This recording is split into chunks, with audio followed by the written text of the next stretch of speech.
Hey guys, welcome to episode 6 of Waterdeep Dragon Heist campaign. Thank you for joining us tonight. Um, Last time our players managed to, let's see, going through the list of things that happened. Managed to early on in the session find a few extra rats at their house. Seeing that free food was being given out, apparently the word had gotten out that that it was the place to be if you wanted food as a rat. Um, those 4 rats were promptly thrown out of the house, slamming into the ground and instantly dying, as they will have 1 hit point. Which ended up in the long run prompting a slightly large rat fight. All of the rats are dead except for 1 that got away. And we'll see what happens to that rat later on in the campaign. Rest of the stuff you guys did as well.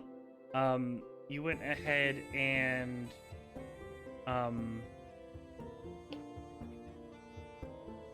went through with a mission to locate the horse that could have viable information on some of the people working with the Zenitarum. Upon doing that, you are told information about a sun elf and a half orc that had been heard that could possibly be working with them. Some of you put 2 and 2 together and figured out that there was probably Mr. Devil Starsong and Yagra that they're referring to. I'm trying to think of what else happened. First Duck is picking up work with the local Genasi, who are working on or doing some blacksmithing work and stuff like that. You guys have gotten all your new tables and all your new chairs, as well as he came by. Why am I forgetting his name off the top of my head right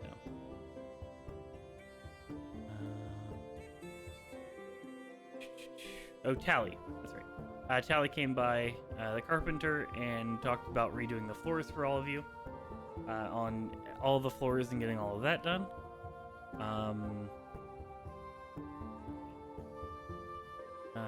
Asra picked up work at the bookworm treasure, helping Rochelle out, doing some of the basic work around there. And I think that's everything that happened last session. Am I missing something? No, that sounds right. Okay. We have a new hole on our floor. Yeah, you have a new hole in your floor as well. Yeah, From a bear falling hole. through it. Yep. A bear hole. I blame the rats. It was Look, self-defense. the rat shenanigans was fucking awesome. That was a good time. We all saw something happening with them. I can tell you very much so that is definitely not a part of the written campaign. But It is now. And most people don't move into a house with rats and say, hey, you can live here in this room, just we'll feed you, chill. No, it's supposed to be a fight that happens like early on in the session when you guys first get the house. And it's not even a swarm of rats, it's just like individual rats that you just kind of like poke and they die. But you guys are level 2, so I had to make it more fun. Yeah. A druid that already has a pet rat. Yep. So, you guys awaken your next morning. You do know that you have guard duty out in the dock ward for the day. Right, and we noticed some guy that it seemed like he was watching us or taking notes or something, and someone went and talked to him. Yep. So I'm gonna keep an eye out for that guy because I don't like him. Okay. So what are you guys doing as you first wake up in the morning, early in the morning? I will make breakfast and try and not get splinters in it. And we'll go to there, and it should have the new map. Yes, it still has the new map. Oh, awesome! I like that. Making it significantly easier to tell what everything is.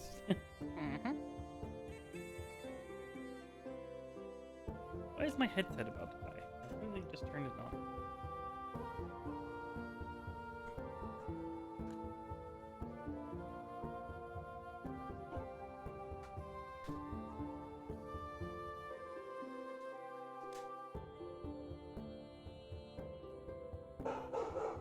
All right, I can hear you guys again. Okay. So, what would you guys like to do? I'm gonna try it and make breakfast without splinters in it. I'm gonna try to help take the splinters out. Yeah, you can easily do that over time. I'll provide go some ahead. cantrip assistance. Give me that survival check for the quality of the food. Sweet, sweet bacon and eggs. Yep. I put Well, while sugar trying to instead get of salt the again. splinters out of all the food, you were drawing a little bit too much attention to the splinters, and not enough attention to how long it was on the oven. So, go ahead and give me a dexterity saving throw. Everything's fine, guys. Don't burn our tavern down. Everything's fine. 9. All right. I'm tired too. Can I help? Sure. You don't need a dexterity saving throw for it. It's just her that needs a word. dexterity saving throw. So, as you're cooking breakfast, you do manage to not quite pay attention to some of it. And as you kind of tip over the pan, bacon grease just pours into this fire, lighting up the entire kind of just this initial blaze of a miniature fireball. That does manage to catch you on the arm as you Hey take guys. I've cooked. 2 points of fire damage. The fire is starting to burn, but with the help of Silas being there, it's pretty easy to quell it. Maybe we should get muffins on the way to guard duty. I am eating my Burnt bacon ass off the bacon. ground. The burnt ass bacon that has been on the ground, and it's fine. Can I just grab some like fruit or something? Sure. More bacon for me. Exactly. You can have it all.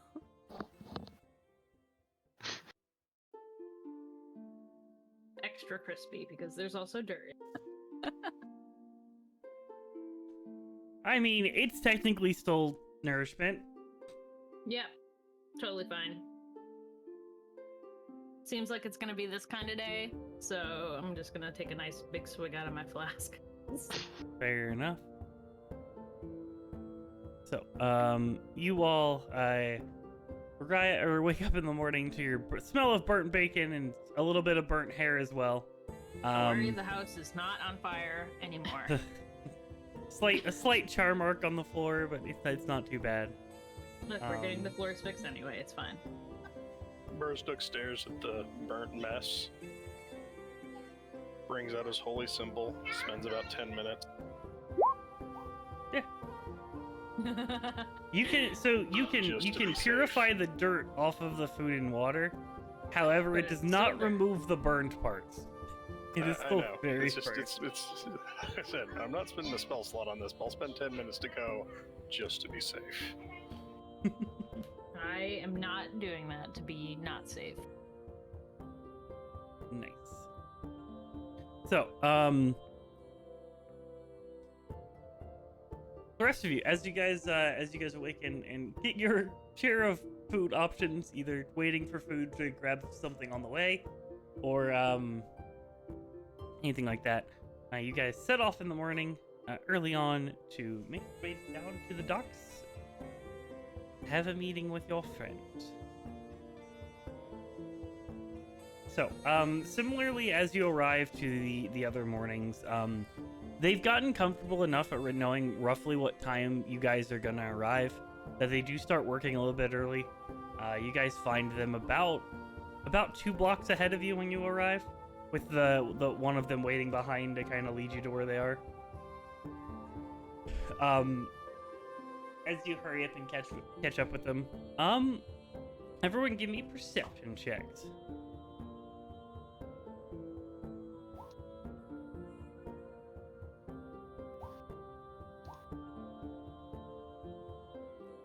All right. So, Heath and Silas.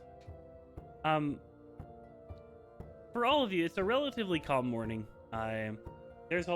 there's a little bit of fog that's kind of hanging over the early morning. As the fog kind of starts to roll back out to sea. Overall, it's a pretty calm morning. There's a fair amount of merchants that are making their way past town into the market as usual. It's a little bit more than usual, but it's pretty normal. Keith and Silas, around 4 hours into everything going on, you start to hear, as you guys are kind of making your way back up the road, kind of back towards the tavern, you start to hear a commotion coming from ahead of you. It sounds like two city guard yelling at something. You can't really make out exactly what they're yelling at. I'll go ahead and flip you guys over to here.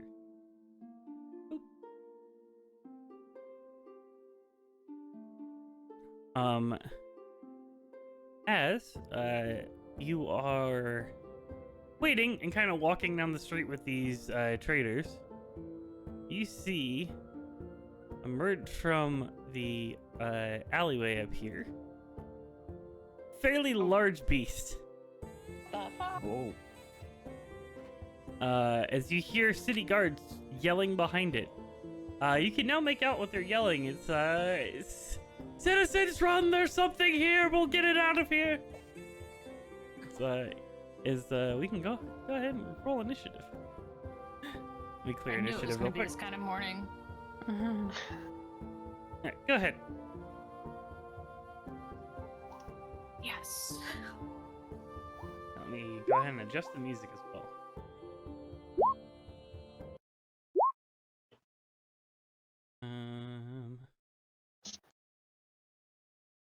Oh my god, dog, stop barking. My next door neighbor's dog is barking, and anytime that she barks, my dog starts barking. What do you see? It's a squirrel? No, the dog just barks anytime it's let outside. There doesn't have to be anything there. There could be zero stimuli and this dog will still bark. I don't like those kind of dogs. Yeah, my dog hates her. Which is why anytime she's out, I have to be careful because my dog will immediately try to go attack the other dog. Dog's like, I'll give you something to bark about. So, we'll roll initiative for the guards as well.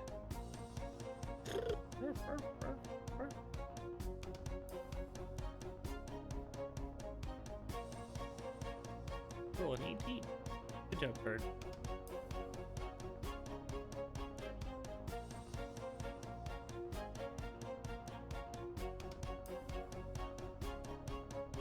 That's not bad. Descending. Larry, your turn. I bet you guys are all like, man, I wish I had me some battle bacon this morning. The worm would probably taste better. What do I have for throwing thing? Oh, I have a short bow. Cool. I can go right there.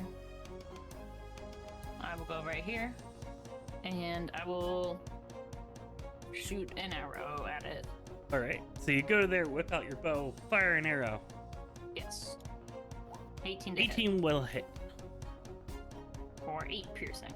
Wait, 10 because I'm well. Rage damage doesn't apply to bows. Damn it. Okay, then 8. But bonus action, I'm gonna rage too. Forgot to do that first. Yeah, because it's a dex-based weapon, so it wouldn't apply. Yeah, makes sense. Yeah. Okay. I am good. Hold really quick, because I need to redo this thing's help. No. That is not there. There we go. Okay, now we're good. And you would like to rage as you shoot an arrow at this thing. You kind of hear it, kind of a gargling sound coming from its throat as it kind of turns your direction. I don't like that. As this worm creature turns your direction. That'll bring us to the guards, who are going to charge at it. And are going to... going to attempt to spear it. Up. That's a miss. Up. That's a miss. Ezra. I'm going to move.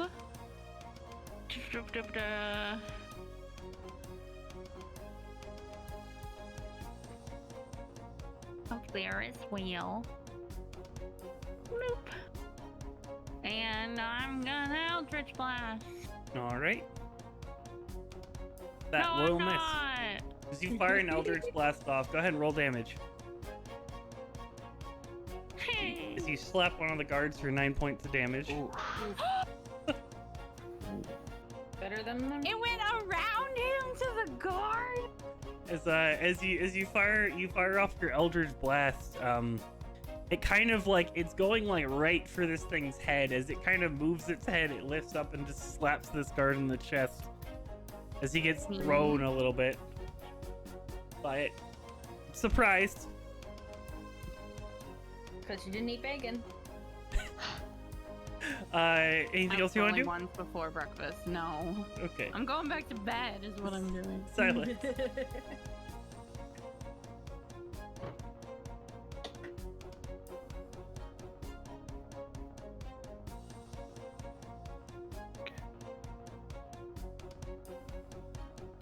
I'm gonna move like right here, I think.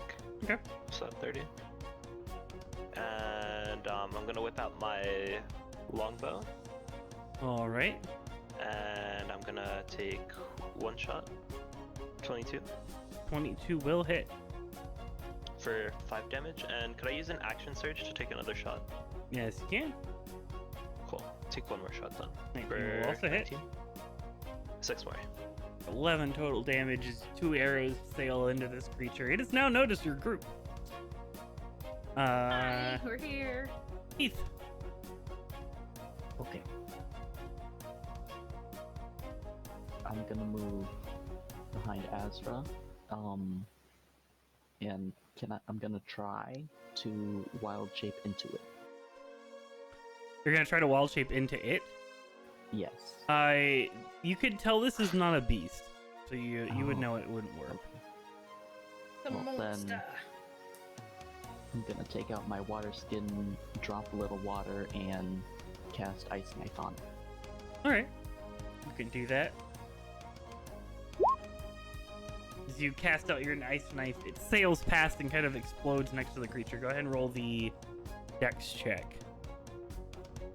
Side of it. I think it might be just under the damage of it. I don't remember how you have that set up. Let's see.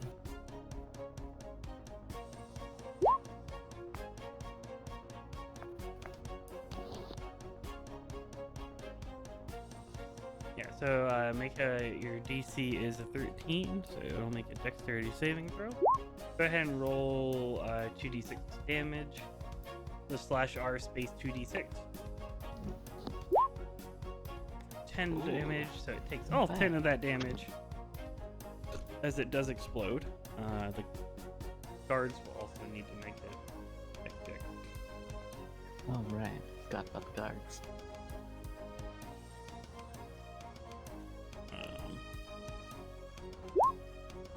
Both of them make it. This one dies. Oh, actually, no, it's a take succeed or take. It's not a take half. Yep. That's nice. That one dies from the ice knife. Wait, but I He thought he failed? succeeded. Wait, It doesn't matter. No, he takes. He doesn't take half. He takes none. Oh, he takes 9. You're right. You're right. So neither one of them take damage. I'm so used to it being half. Yeah, same. Don't worry, buddy. didn't kill a guard. You're not. You're still yet. alive. There's still time. And yeah, that's my turn. All right. That'll bring us to the carrion crawler, who is going to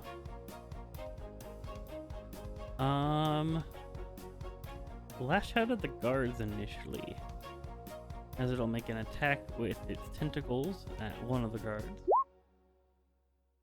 11 will not hit. It will then, rather than its tentacle, it's gonna bite will hit and will kill this guard. As it kind of noms down and eats this guard. Brewstuck. Well, nothing I can do for him. Heart's on. Kind of just engulfs the whole guard at once.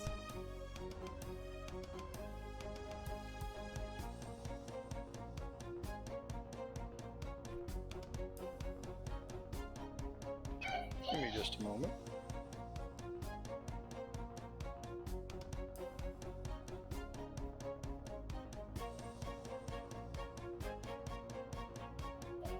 Okay, so I'm going to direct a firebolt at the carrion crawler. That will miss. As you lash out on the, you fire out your firebolt as it slams into this creature, seemingly kind of hitting a harder part of its hide as it doesn't penetrate. That's unfortunate. And then for does that other guard look like he's injured at all yet? No, he's fine. Okay. In that case, he is going to become the recipient of my beneficent. Okay, you're casting Shield of Faith on the guard. Yeah. You have an 18 armor class now, buddy. Congratulations. Cleary, your turn.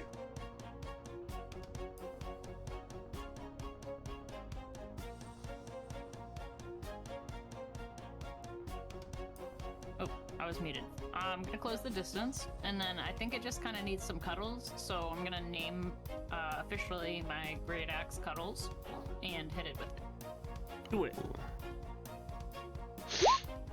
For That'll a hit. natural Oh 20. my. That many damages. Okay. That is a brutal cuddling. I cuddle good.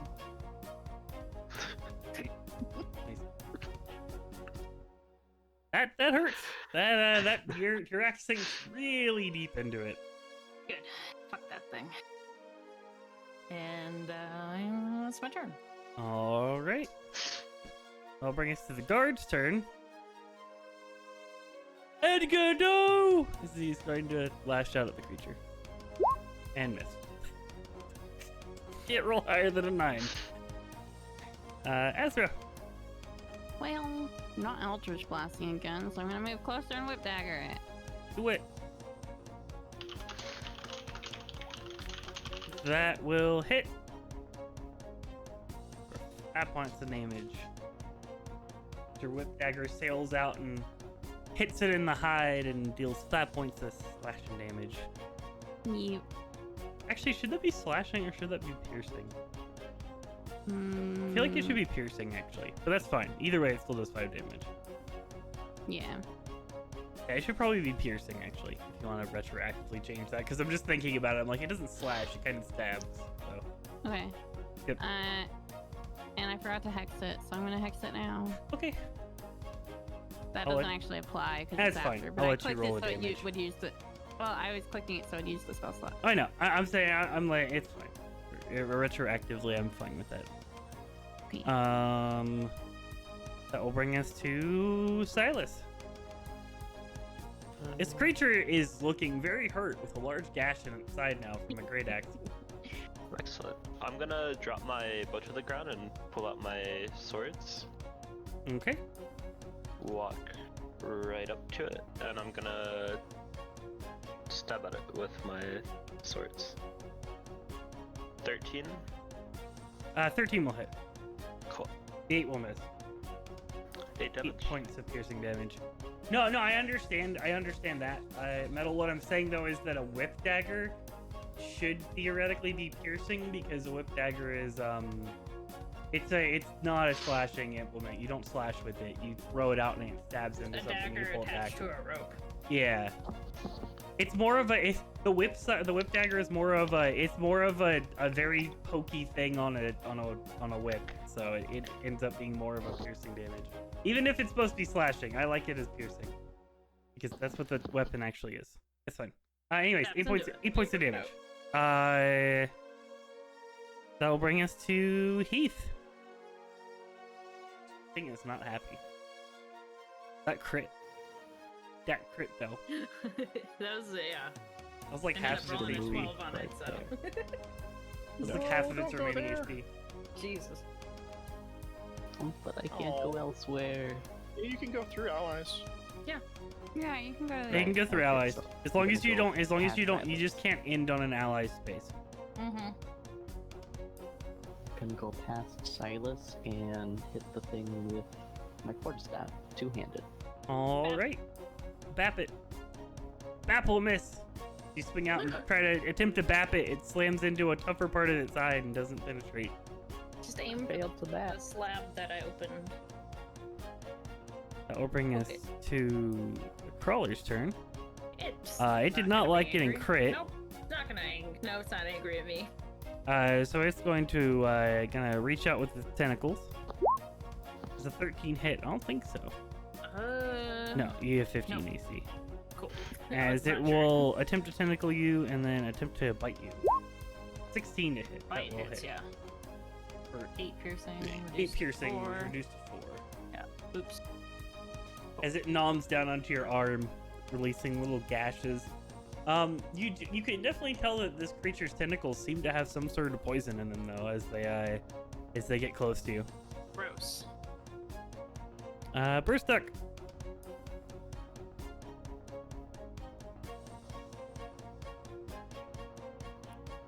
Do.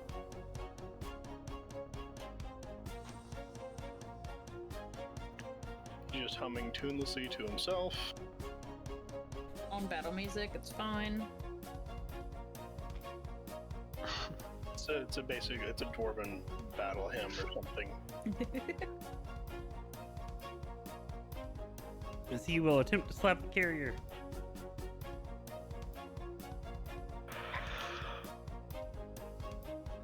That will miss. As you reach out and slam into this creature with your battle axe, it just barely misses it. Kind of weasels out of the way.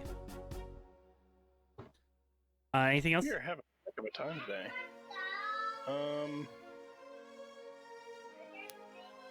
Let's see. Did that other guard get? No, the one guard got eaten, but the other one's still. Yeah, uninjured. the one of the guards is gone.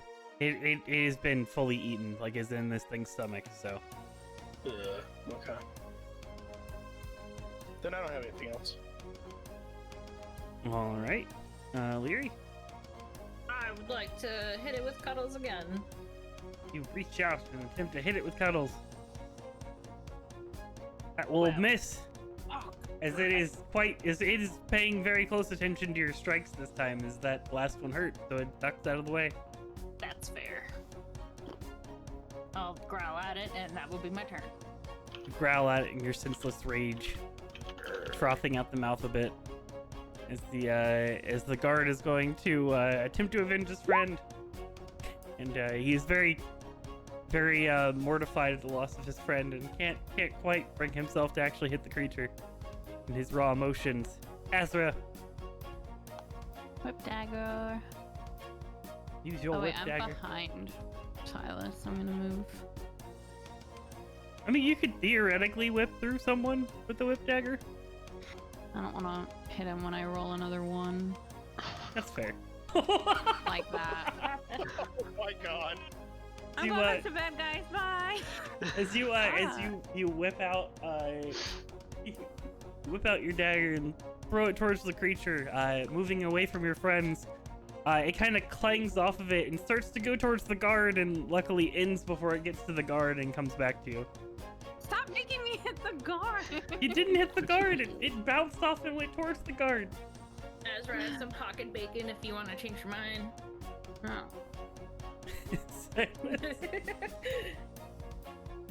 I'm gonna take 2 more hits with my Both will hit. How do you want to do this? 19. How do you want to do this? I'm Kill the gonna creature. stab it really hard. Anything extra flair or anything, or There's a bit of bacon grease on my sword. Proud of Okay. you. taking the bacon grease from your sword and stabbing it into the chest of this creature once and then twice, carving it open a little bit as you do. The creature starts to fall. As it is a relatively large creature, let's go ahead and roll that 1d8. Expected. Ezra, I need you to make a dexterity saving throw. Oh, I was waiting for it to be the guard. So, alright, you're good. You watch as the creature kind of like its neck goes straight up and kind of locks in tension as its muscles lock up as it starts to fall in your direction. As you dodge out of the way backwards and are perfectly fine.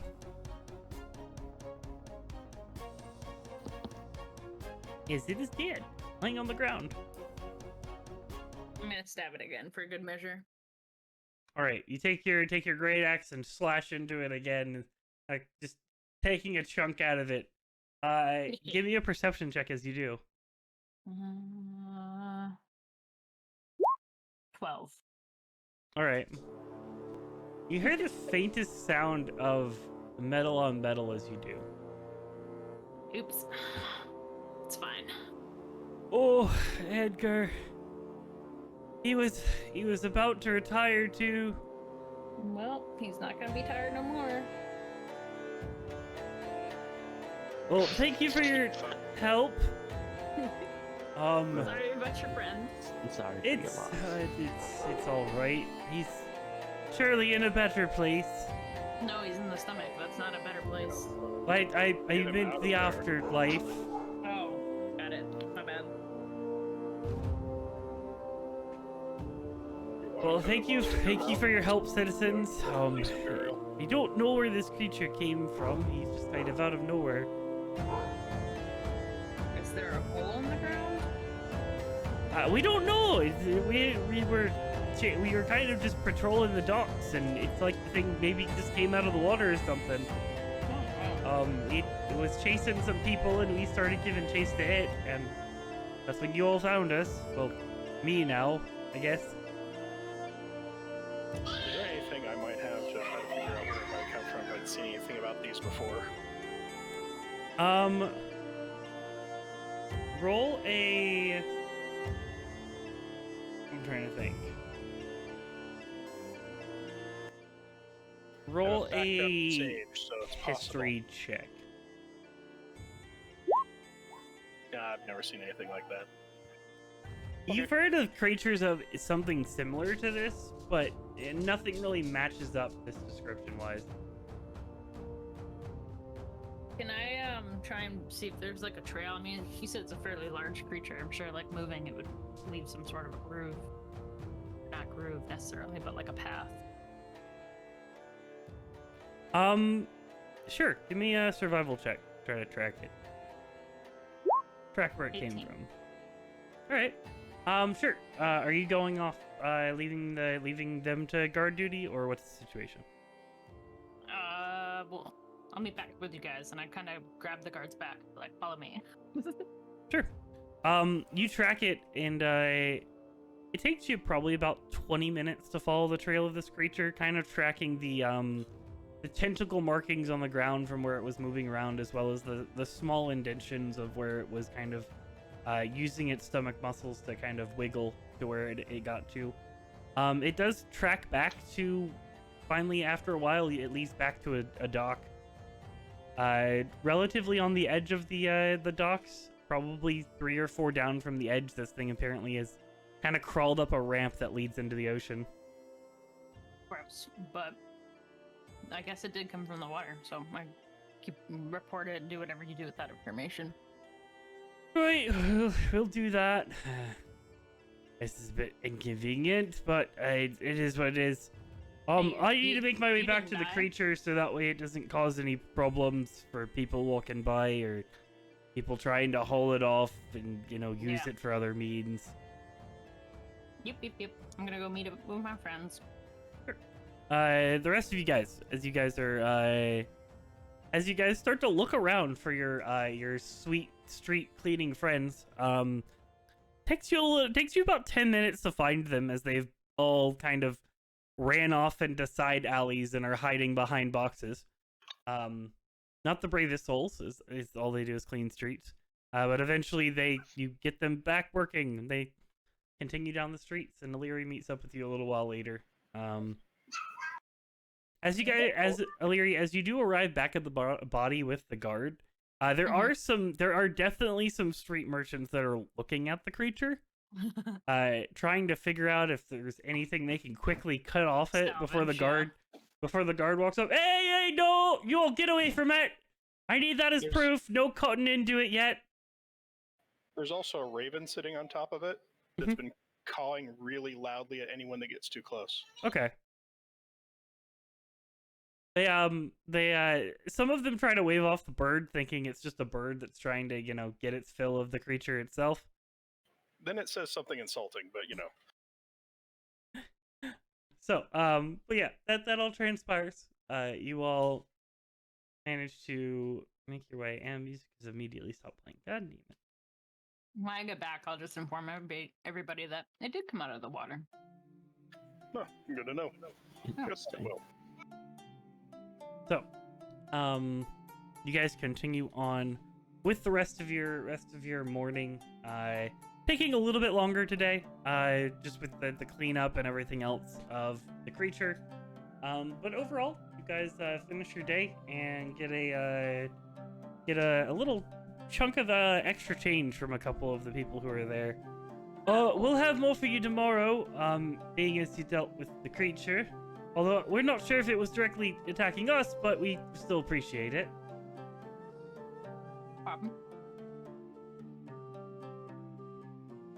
Well, we'll see you all in the morning. Take care.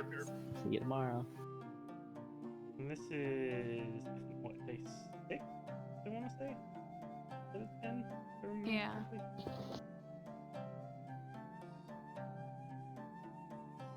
So, what else would you guys like to do with your day? You have now freed up your day. We need to go to the opera guy and report what the horse said. Sure. It's kind of on the way back. You go ahead and make your way to the manor on the way back home. Is anyone going with her? Yeah, I'm gonna go. Oh yeah, absolutely. Yeah, me too. Okay. Yep. Everyone's going. Group trip. Azra, go ahead and make me a D10 roll. Because those are going great today. Should have had bacon. I was rolling low before the bacon. Just bacon helps. All right. You knock on the door, and an attendant comes to the door. Yes, may I help you? We're looking for. Mert. You're looking for the master? Yeah. Well, he seems to be out today, but if you have a message for him, you can always leave it with me, and I'll get it to him. Do we want to leave a message? Yeah. Just let him know that we have the information he was looking for. Oh, excellent. And where may he? Does he know where to find you? Yes, because he sent us a thing somehow. All right. Can I just get your names real quick, just so that way I can make sure that he knows who has the information he's looking for? He has a couple people who are looking for the information for him, so. The opera people. I think he wrote to you first, right, Burzdeck? No, I think I heard from the tower. He wrote to Silas first. Okay. You can just tell him that it's the people from Troll Skull Manor. Oh, all right. Troll School, man. Oh. Well, thank you very much, and I hope you have a wonderful day. I'll make sure to get the message to him when he comes back. No, you. Well, thank you.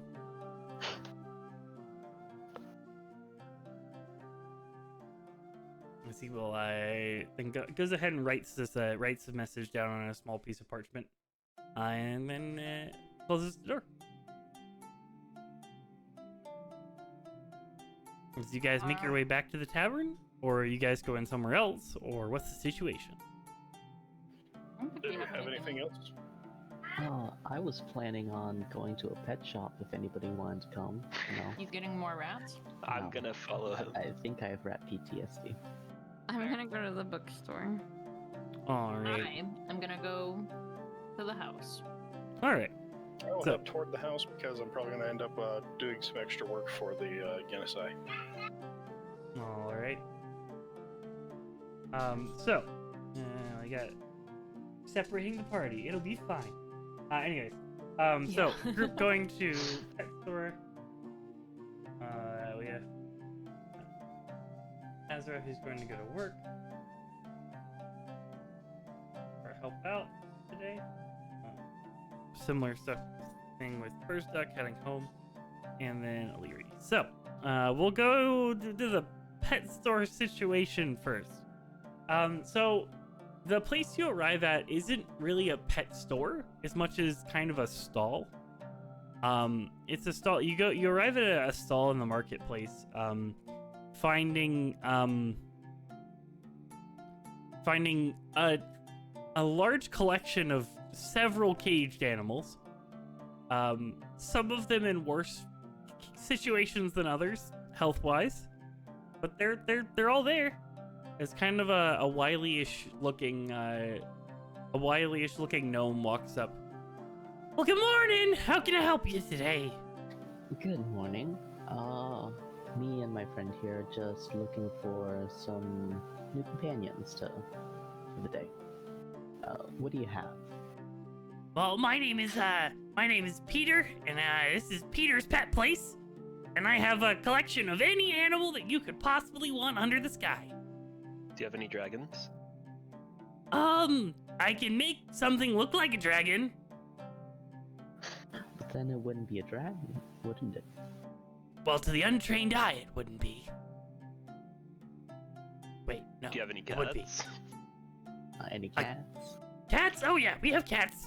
Kind of leads you over to there's a he has like 2 boxes of kittens that are all there's all very, very young based off the look of them.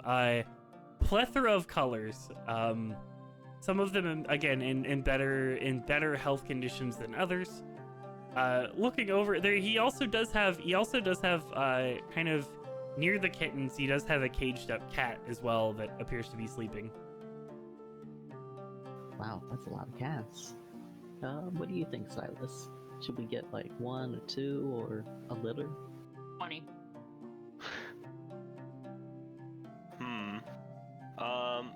Could I roll like a survival check or something to see which cat looks the coolest? You can roll a nature check. Nature check? Each check Sure. will give you information I'm on the gonna- cats. Appraise them too. They are all cats. I don't know, man. These are all cats. They all look pretty good to me. I'm gonna look for which is the worst condition and the best condition. Sure, give me a nature check. All right. Looking through the cats that are there. The cat that looks like it's in the worst condition, you recognize as a Siberian cat. It definitely looks like between being away from its normal climate and everything else, it's definitely doing a little rough. It is quite small. Most likely was the runt of its litter on top of everything else. The cat that is currently doing the best is a Maine Coon cat, which is the biggest kitten in the entire box. And looking over it, it probably gets all of the food.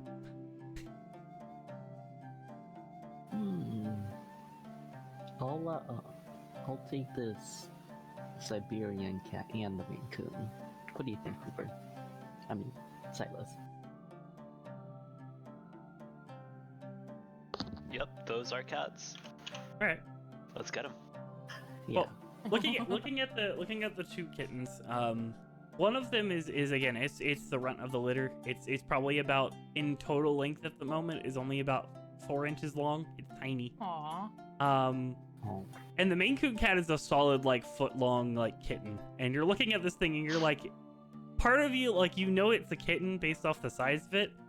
And part of you gets a little terrified about how big this thing could get. But, nevertheless... wait, actually, before I buy them, I'm gonna wild shape into the Maine Coon. Okay. You could do that. Are you wild shaping into a baby or a full size? A full... No, a baby. Alright. You can So you can I've wild shape got- into a kitten Maine Coon. What would you like to got- say? Slightly What light would you like green to do? hair. So I'm just gonna walk up to the Maine Coon, and say hello. I'm just a messenger, asking how are you treated here? I'm treated great. I get all of the food. None of these little kittens mess with me. Okay, what about the little one? How's that one treated? He's treated all right. He's better than he was a week ago. Okay. A week ago, he was about twice as skinny. What do you think of living in a big house? As long as there's food. What if you could share the big house with the little one? As long as there's food. Yeah, I'm gonna go on to the little one now. Okay. And, hello. How are you treated here? Hi. It's hot. Do people not choose you to be their owners? I don't know what's an owner. Would you like a family to live with? Sure. What's a family? A family is a group of people or things that love you. So would you like something to love you and take care of you? The cat kind of still has issues understanding all the words you're saying. Do you want food? Ooh, food's good. Okay, I'm gonna unwild shape back to my human form, and That yeah, was I'll take weird. I'll take the Never Maine been Coon anyone and, talk to the cats before they buy them, but sure. I'll take the Maine it'll Coon be- and the little one. It'll be 1 gold for the big one and 2 gold for the little one. Or 2 silver for the little one. All right, that sounds fair. And I'll take it out of my purse and hand it to him. Take out and get your 1 gold and 2 silver for both cats.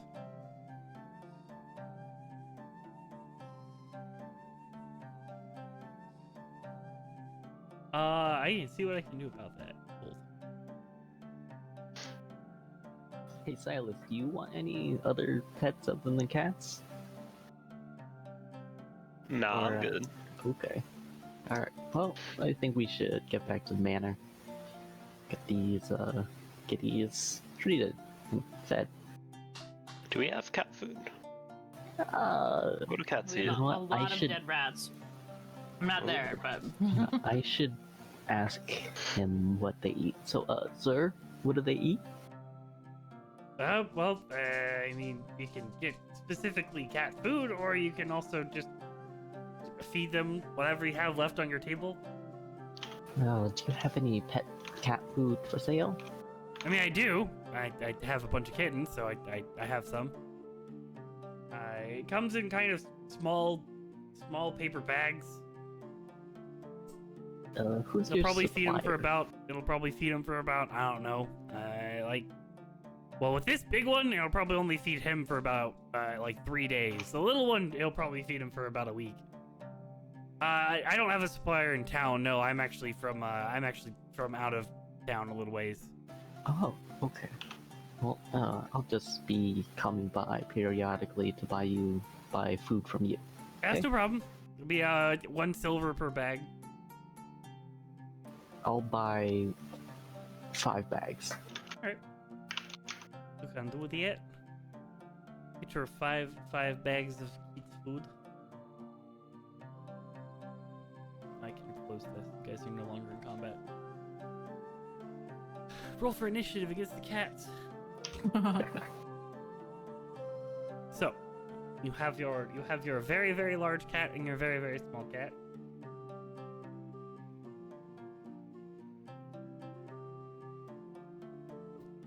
Is there anything else you would like to do? I think that's it. All right. Well, have a good day. If you need anything else a little bit more exotic, let me know. Okay, have a nice day, Peter. He goes back to tending to his many cages of many animals. Give me a perception check as well. A what check? Perception check, both of you who are there. All right. So, Silas, as you're kind of walking away, you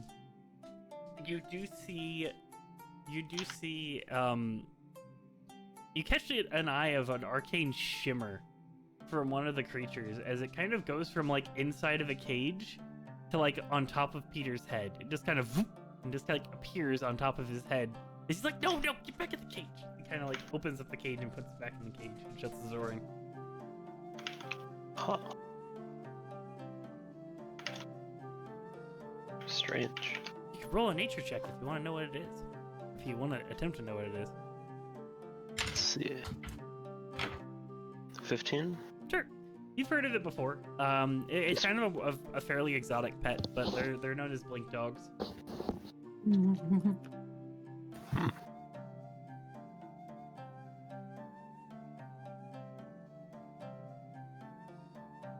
They have the ability of transporting small distances on a whim.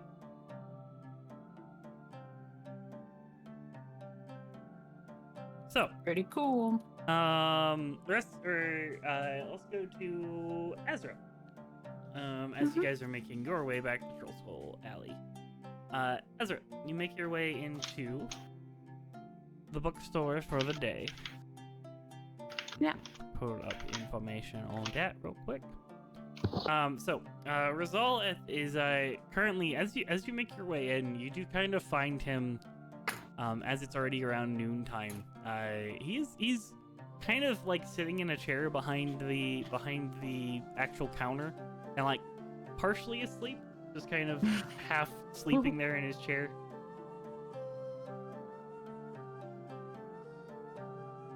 Hello. Oh, good morning. Good morning. Afternoon, what time is it? Afternoon. Oh, all right, afternoon. It's lovely to see you again, dear. Thank you. What is it that I can do for you today? You need any help today? Oh, right. Sure. Kind of clambers out of this chair and kind of straightens his back, stretches for a moment. If you follow me to the back room real quick, I've got a couple of books that need to be put in their place. If you can do that for me.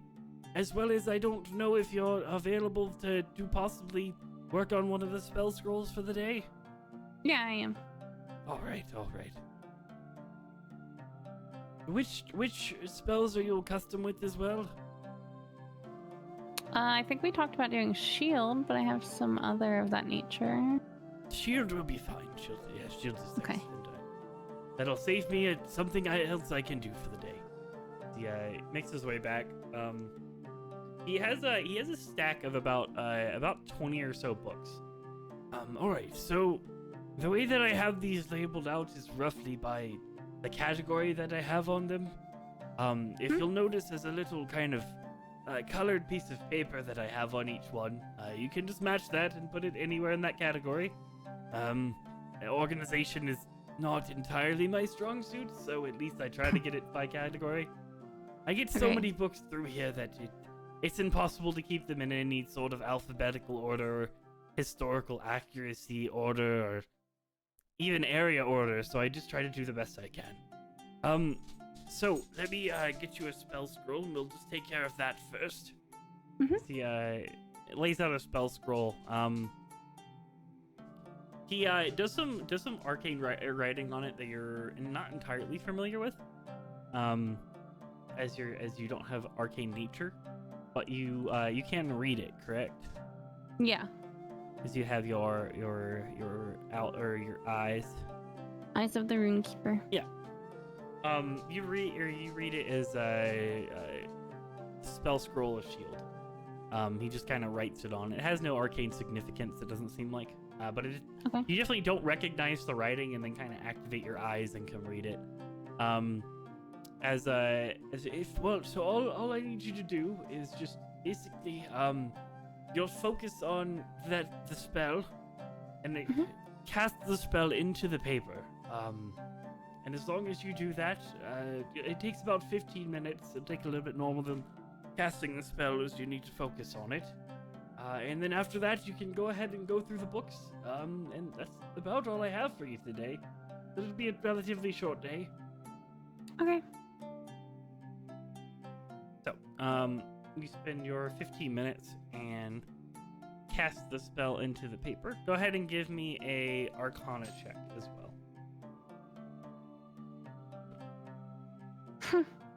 All right. It takes you a total time of about 30 minutes to get it. As this is the first time you've done it before and you're a little bit unfamiliar, because the idea of shield is it's a very self-oriented spell. It's something that you cast on yourself. So the idea of taking the spell and casting it into the paper makes it a little bit weird for you. You do end up expending both of your spell slots, but you do get it done. Okay. You kind of accidentally at one point just cast shield on yourself just out of instinct. Kind of blowing some of the spell scrolls that he has laying around off of the table as this arcane energy forms around yourself. But yeah, you do end up, it does end up working. And the rest of the books doesn't take you too long. It takes you probably about another hour to kind of get the layout of the store, as you weren't quite familiar with the way he organized it originally. So learning where each section is and asking questions of, well, where does this book go, blah, blah, blah, blah, blah. He kind of walks you through it. Takes you about an hour. It'll probably take you less time each day subsequently as you learn the store and know where everything goes. Okay. And you make your way back to Troll Skull Manor. So, next up on the order is Burstak. Alrighty. So, do you head straight to the Genasi store, or do you head to the house first?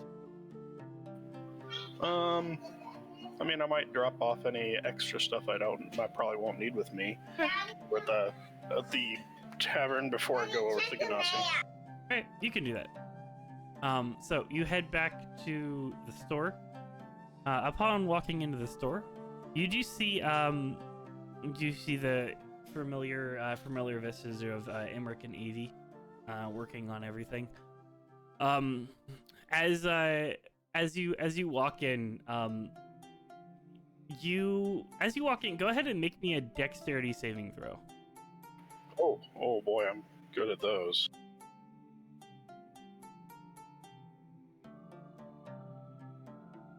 All right. All right. So, as you walk in, as you see the two working on it, you hear a loud, angry voice in a tone or in a language you don't understand. You definitely don't recognize the language, as you just kind of watch as this short sword just kind of goes flying at you. As you go to duck out of the way, you're a little bit too slow as it kind of slams into your armor and falls to the ground. Looking at it, the blade is like half bent a little bit, and the edge on the blade is very, very poor. As you hear the sound of Embrick now in common, is this all I can do today? Can I not make one good sword? I wonder if it was anything related to Primordial. Do you speak Primordial? I actually do. Alright. It is not Primordial, but it sounds familiar. It sounds like it's probably most likely a local tongue. Very Gotcha. similar in formation to primordial, and some of the words line up with each other. But it it's sounds just like it's more the of a dialect's weird. It's The weird dialect I is don't very, pick it up. very weird. You don't quite understand it. Makes sense. Bristock! Welcome. Sorry about that. Temper, Fire Genasi, Temper gets a hold of me sometimes. Are you here to work? Aye, that I am. I guess boy. that one didn't make the cut. No, that one did not make it didn't even make a cut. Anyways, we've got lots of work today. All right. Let's see, we'll make his way over. He kind of has, as you make your way over there, you can tell he's kind of set up a kind of a makeshift station for you at this point. Kind of an extra, it looks like an extra anvil that they had set up, kind of a third direction, like a third prong off of the forge itself. So I'll have you over here. All the supplies are in the bin over there, and we need lots of short swords and lots of armor. So whatever you want to get working on. All right. He'll strip off his at least the upper portion of his armor, roll up the sleeves, and get to work. Sure. Give me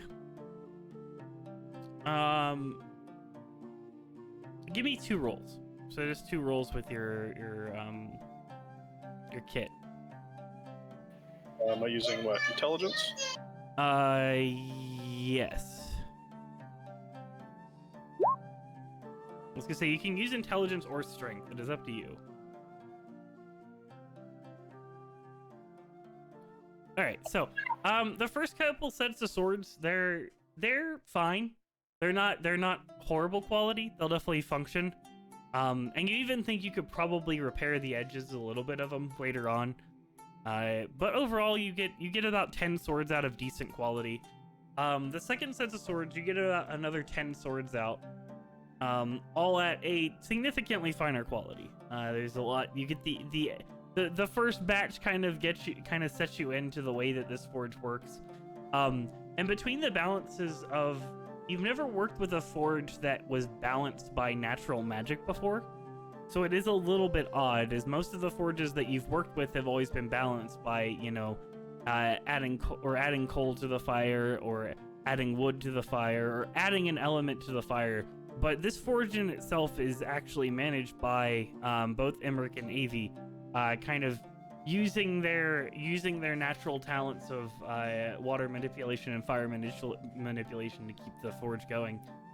So temperature-wise, it's a little bit odd for you at first. But you do get used to it by the second batch of swords, and turn out 10 blades that are definitely passable, or more than overpassable. And you're looking at the other blades.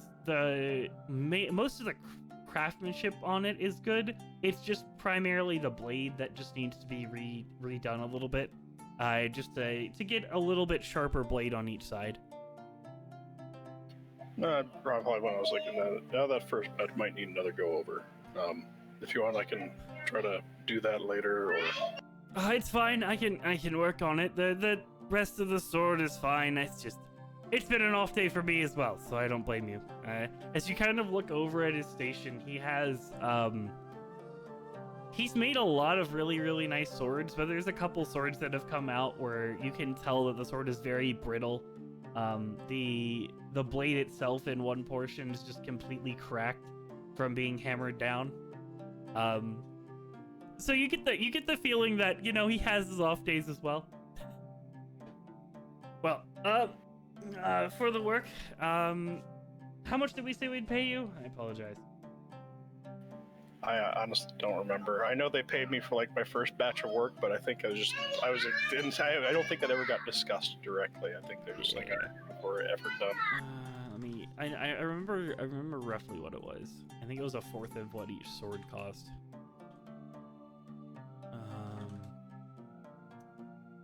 Was it a fourth or was it half? I think it might have been half. Might have been half. I think you ended up paying me half of the short swords I made. That sounds right.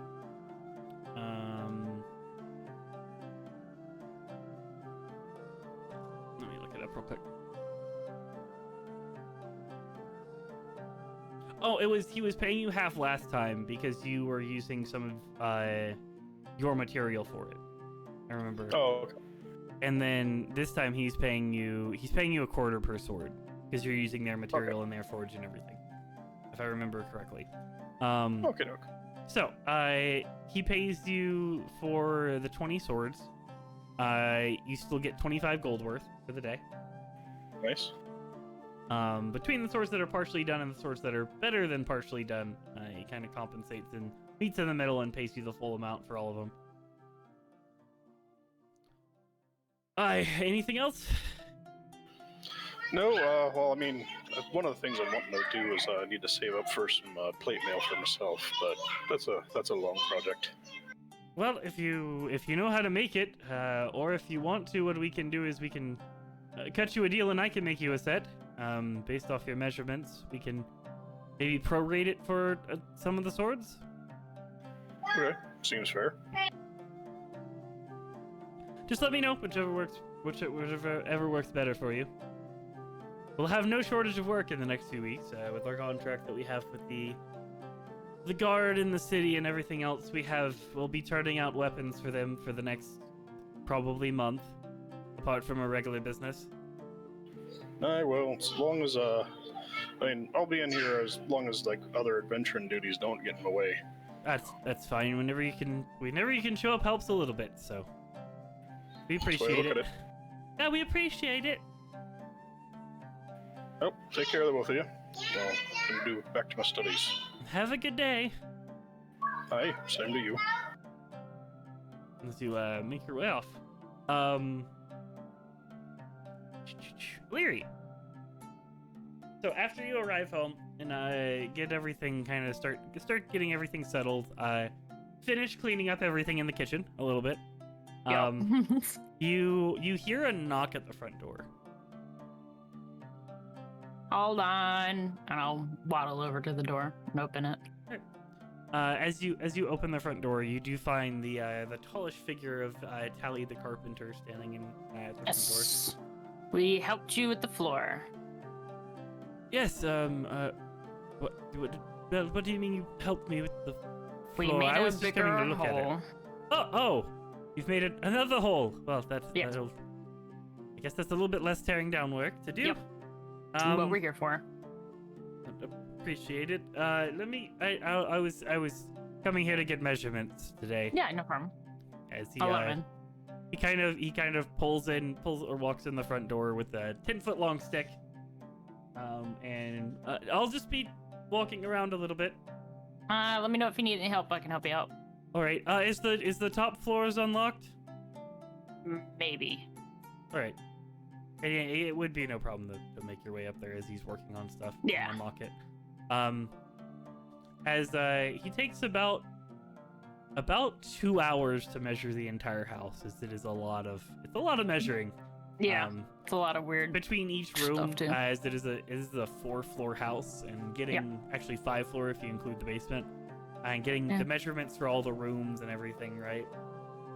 Oh, all right. So between everything, we're looking at probably about 900 gold in supplies, and then probably another 100 gold in work.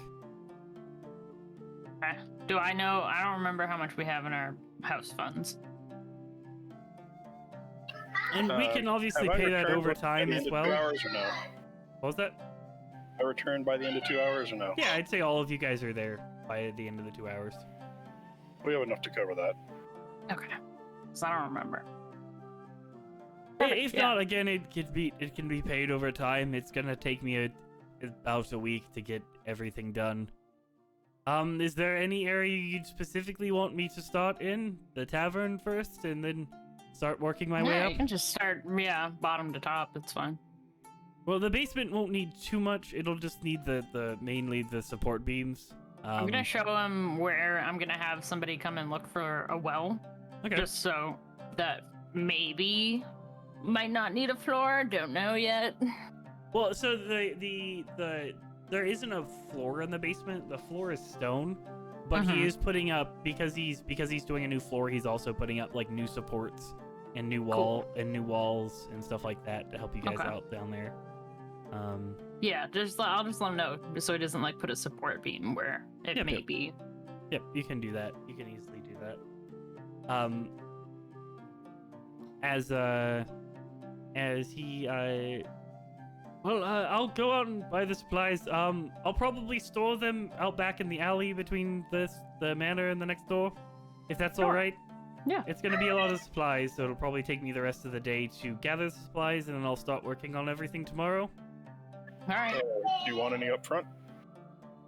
If you could spare 100 gold, that would help with getting You supplies could just early do on. like you could just do like half up front and half at the end. That'll work for me as well. Whatever Alright. works. Let's do half up front. We can do it now. All right.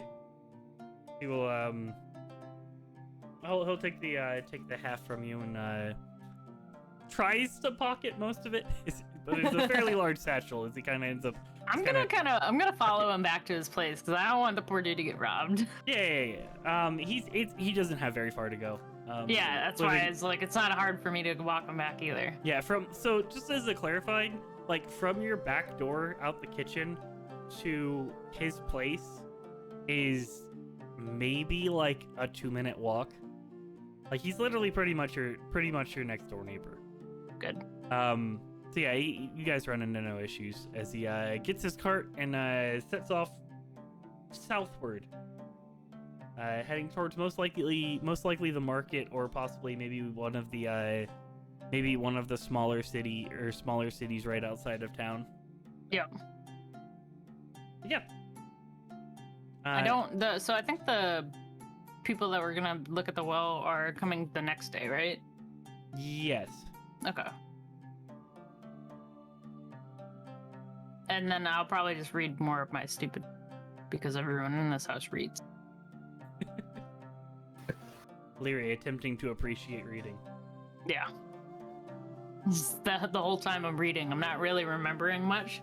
I'm just like, it's about beer. This is fine. You're like making a small drinking game out of it as well. Like every Yes. single time you see the word beer, you're just taking a shot. Yep. So, is there anything else the rest of you guys would like to do throughout the day? You know, Larry, I had a thought. Hmm. You know that storage room up on the attic area? Across from where I sleep, yeah. You know, if we don't have a whole lot of storage to put up there, we could set that up for like training and stuff. You know? Like fight training? Yeah. You know, put some Yes. training dummies up there. Yes. Yes. Yes. Give you something to do. You know? Yes. She How do we seems to do be on that? board. Oh my god, why is this map so small all of a sudden? I mean, you know, figure, you know, carpenter fellow might know how to make some of those things, or could even ask to see what the guards have that to set that type of thing up. We'll let him finish first. Oh, I know. I'm just thinking about it, you know, long term. Yeah. I could definitely God. use some axe drills. That miss earlier has made me a bit concerned. Yeah. Sure. You can, so are you guys going out to construct that, or are you going to get him to construct that, or what's the situation? We'll wait on. Well, it's we'll probably do it in the future, but Just putting the idea out there. yeah. Leary likes the idea. I just realized I have a fireplace. In the garret, Pretty you dope. do have a fireplace. Yeah. I like my room. It is one of the 6 chimneys on this place. Hell yeah.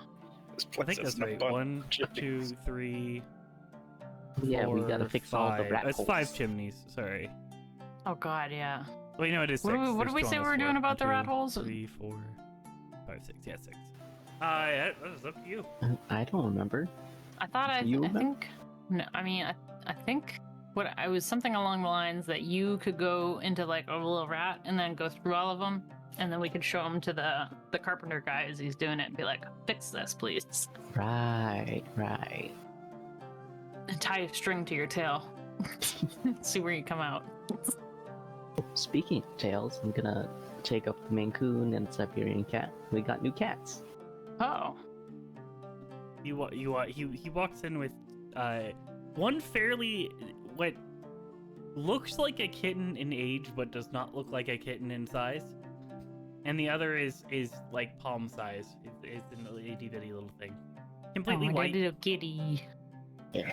Smaller one is I completely forgot white. to check their a little bit, so I'm just gonna look under each one to check their genders. Yep. They are both male cats. Okay. No babies, good. Cool. That'll help with any future rat problems, I assume. Exactly. Just why I got them. Except for the Rat King. We could train them. Beat the Rat King for us. I think we would just watch them die. It would take a lot of work to make birding small enough. You do recall that one of the that rat did take like an eldritch blast and was fine. Yeah, no, those cats will not survive. So I'm gonna cast, I think it was Speak with Animals, and then I'm just gonna get the cats familiar with the environment and everybody else. Sure. You can introduce the cats to their surroundings. Both of them are they are fairly they're not very hungry yet. But as you kind of go through the tour, by the time you get through the end of the tour, introducing them to everything, they're a little bit hungry. You do know that the cats would have to make their way outside if you wanted them to get from the tavern to the living quarters. So I'm guessing you're gonna have them staying in the living quarters, but that is up to you. Now we'll just use the hole in my room. It's fine. We'll install For now. that fireman's pole. Sure, cat can totally climb that. It'll be fine. Have some little steps for cats. So, overall, you guys introduce the cats to the environment. All of you are introduced to the cats by name when he can do speak with animals. I just meow at them. I mean, I'm the translator, so you can just say something to me. Or, I just meow at them. What does the meow sound like through a Speak with Animals? yeah, does it sound like actual speak? No, Or does it just incoherent meowing? no, it's a human making a sound effect, so it's not language. Yeah. So this tiny one the name is Rain, and the big fluffy one is Cooper. So, yeah, remember those. Rain spelled with an E or without an E?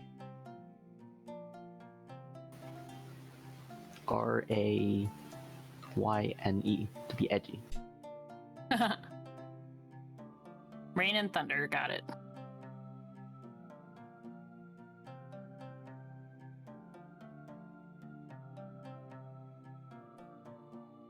You have now named the cats, and they are accepting of their names, and some of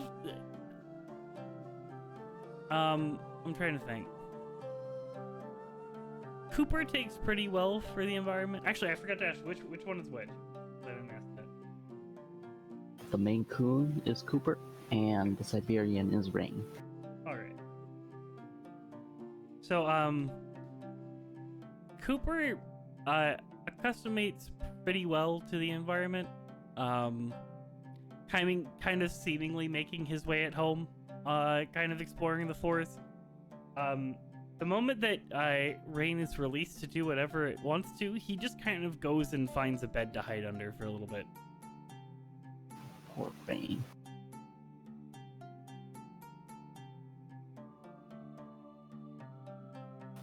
I'm gonna, at the end of the tour and speaking with everybody, I'm just gonna give them a few treats and food.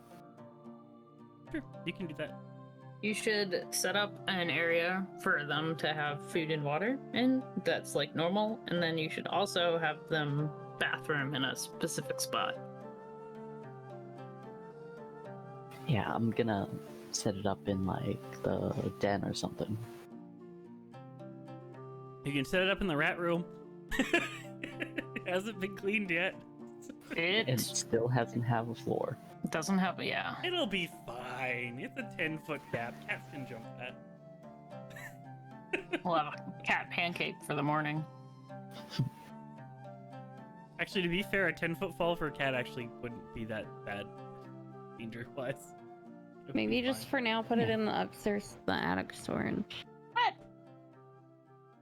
It's temporary until there's a floor in the other room. I don't want him to pee next to my room. Or poop. There's really nowhere else to put it. I mean, we meant- can use the den since, I go through there every day. So, yeah. I'm gonna spend the rest of the day setting up the cat's room in the den. That's fine. Kind of the main living area. Yeah, you can do that. Well, this is a bedroom, to clarify. Yeah, that's a bedroom. This is being used as a bedroom, but this is free. So, like, the living Oh. area, den kind of area with all Wait, the tables. who's living in here? Who's living there? I don't think anyone is. No, Wait, because where? we said that there was a doorway here leading to this bedroom. We weren't using this. Yeah, 1, so 2, 3, I'm here, 4. and then Oh, yeah, you're right. Yeah, that one is free. nobody currently is living in the den. No, because we have somebody living in the library. Yeah, I'm in the library because we decided that since this has a door to this bedroom, it would be awkward. Because I was gonna go in this room. Yeah. Look, we could have always just demo this wall. You could, Yeah, that's an option. Yeah.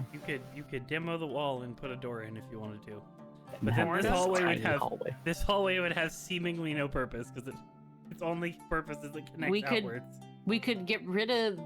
We could hide the doors behind dressers and have a secret area. Or just get rid of this wall. But this way also has an entrance because this leads to there. Oh, yeah. Never mind. We could I get forgot rid about of the balcony entrance, which is all the weird. doors and just make it a little corner, a little secret stash spot. Do whatever Down you would Yeah, like. with shells and trophies and piles of You gold. could just put a Things. door here I'll once put there's all a the floor. treasure.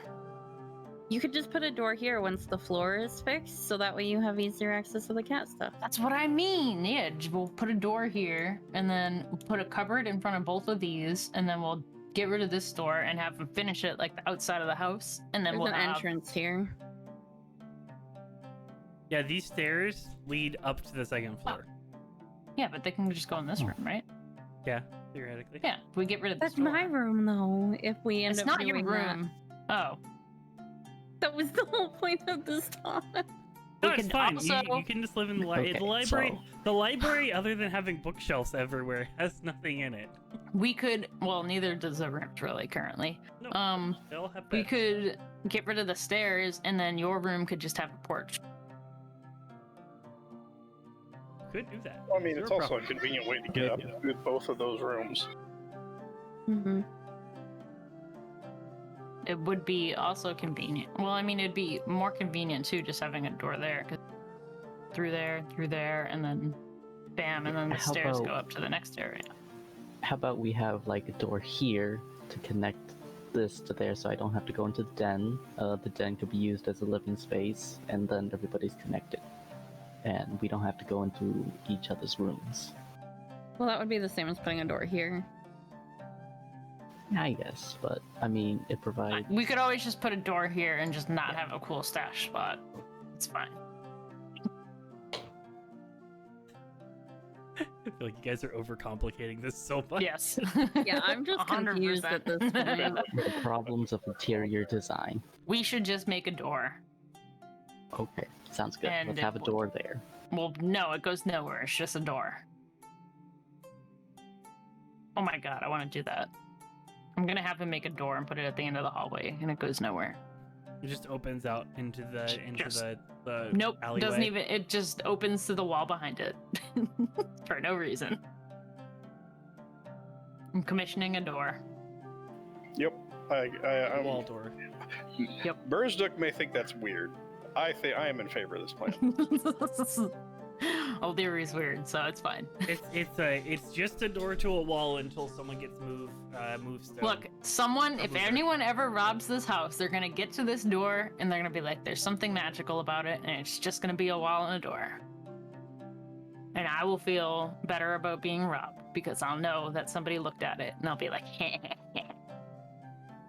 All of their valuables must be hidden here. yep, and they can't get them. So, yeah, so over the course of the rest of the day, the cats get accustomed to everything. Is there anything else anyone wants to do throughout the rest of the day?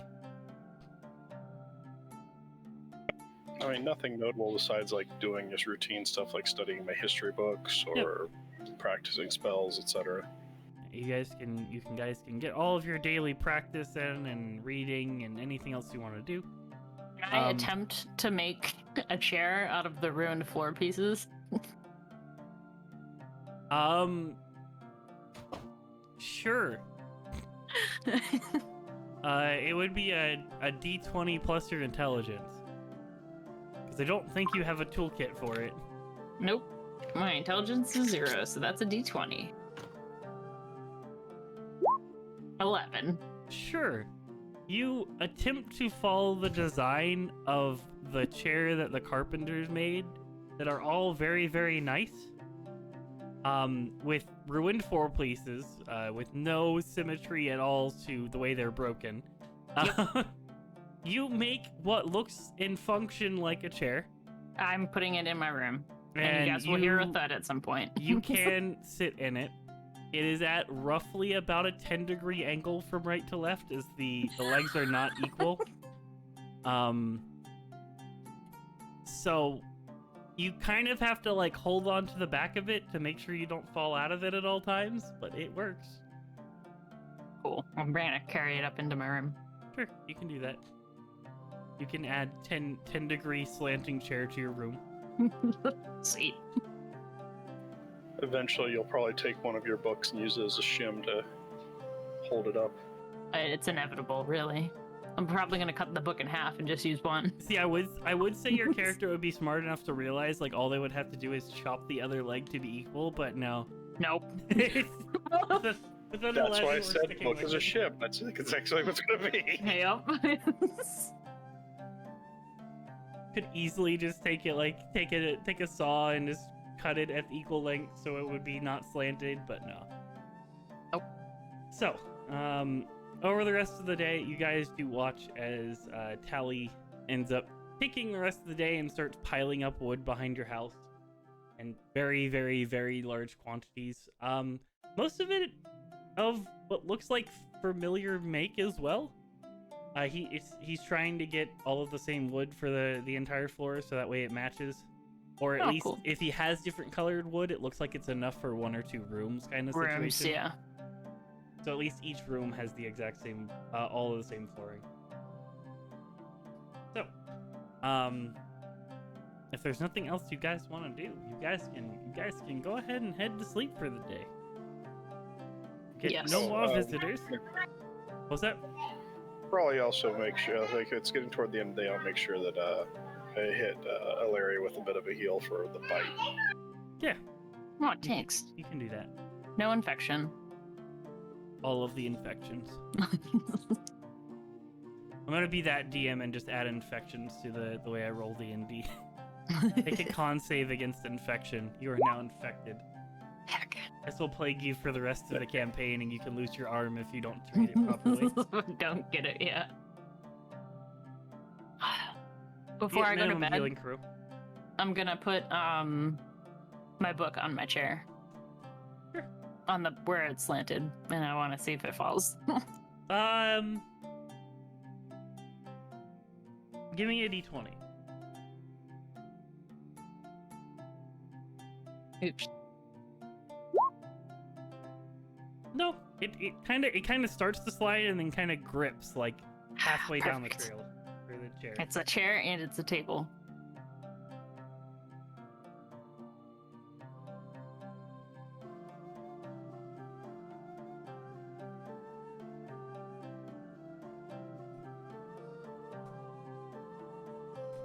So, You guys take your rest for the rest of the day.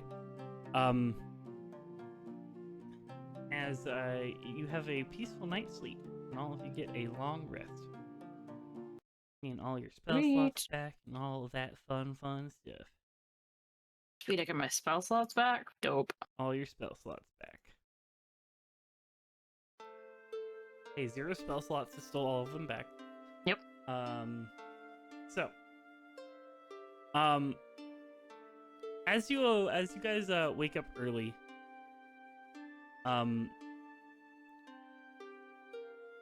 you guys make your way down for your breakfast. And I take it that Illyria, you're attempting to cook again. I'm gonna attempt Battle Bacon Part 2. All right. So this time you do kind of pull out the cookbook again, just as a reference, just so you can refer to it a little bit or a little bit more. So you do get advantage on this one. Okay.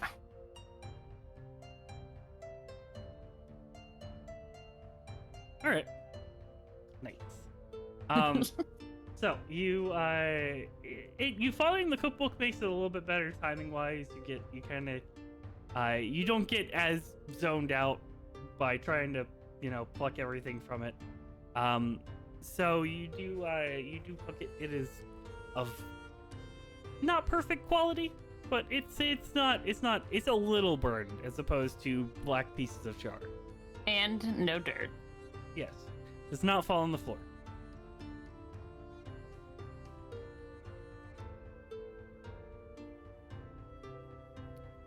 What is everyone else doing? I'm gonna be, feeding cats. I'm gonna cast speak with animals, just to tell them this is around the time I'm gonna be feeding them every day, and I give them equal amounts of food. Okay. You are gonna regret that. You give them equal amounts of food. However, feeding them in the same area, the main coon cat does finish its food earlier and attempts to go eat from the little cat's bowl. I'm gonna stop the main coon from eating. No, that's bad. You do not steal from now on. He gets upset. Goes and sulks off in the corner. Now you stay in that corner. I'll be back to feed you in a few hours, but stay in that corner until you've learned your lesson. Okay. Then I head back downstairs. Sure. What are the rest of you guys doing? Normal morning routine. Normal morning routine, making your way down as well. Breakfast does not smell like a pile of char anymore. The house also did not catch on fire today. There's no smoke coming from the kitchen. Everything's fine. So you guys eat your food, and yeah, continue out to the tavern to go do guard duty. Yep, I'm giving Azra extra bacon. Okay. Azra, you get extra I'm bacon. probably this still morning. gonna roll 1. Because that is my You day. don't know. You don't know. No, this is a new day. You're fine now. So, the rest of you guys, or all you guys, make your way down to the Docksford district, and set up for guard duty on the day. The guards today, or the cleaners today, all wait for you, as the encounter yesterday has put them a little bit on edge. As they ran into that stuff, but upon you arriving, they get back to their normal duties and start cleaning everything, cleaning up the streets. Everyone give me perception checks. Oh my god. I told you. You haven't digested the bacon yet. I am not doing much better. This is Hey, you're having a session. Yeah. Yeah, I'm going back to bed. I should have just stayed in bed today. So, Keith and Silas, you guys catch you do see the man that you saw 2 days prior to that, seemingly taking notes on the surroundings again, eating his breakfast at this restaurant and writing in some sort of notepad. I'm just gonna wave to him as we pass by.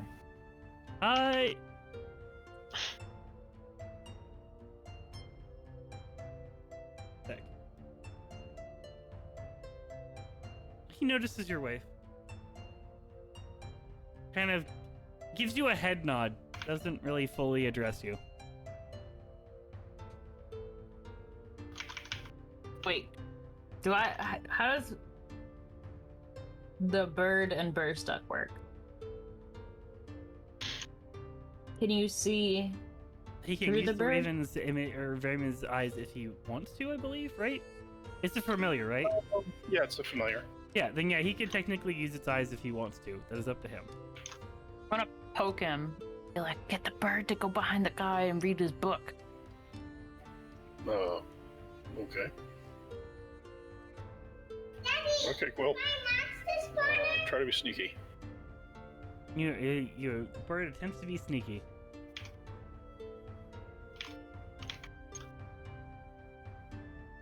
Give me a stealth check for the bird.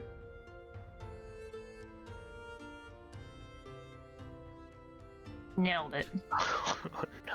We're having a day. He watches the. It wouldn't be at a disadvantage, so but so it's just a 4, but not much better. You watch as the bird kind of flies up onto the roof, seemingly very obviously leaving Burzduck's shoulder and flying up onto the roof behind him. As you kind of go to look through the bird's eyes, you watch as he kind of closes the book and kind of just turns and looks directly at the bird. And just stares at the bird.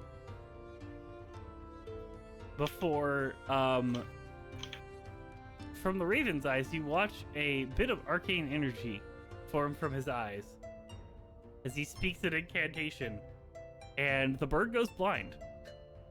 Rude. And upon after that, you kind of remove your vision from the raven, who is still sitting on the roof of this house, as he goes back and opens his book and starts writing in it again. That didn't go well. Told you, he's a dick. I don't like this guy. After about a minute, you can see out of the bird's eyes again. I'm assuming he's moved on some after that. He has shifted his position so the bird could not see him from the roof anymore. He's still sitting at the same table. He's just kind of shifted around the table a little bit, so it would be... Quill will come back at this point, because I'm not going to have him try to fly blind. That's fair.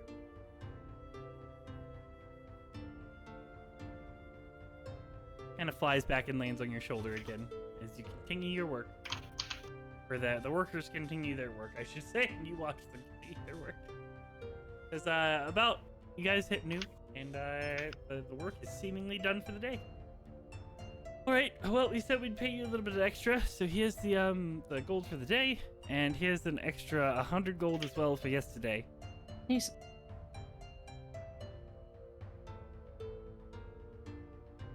Alright, sounds good. So how much total is that? It's 15 gold per person per day. So 175 total.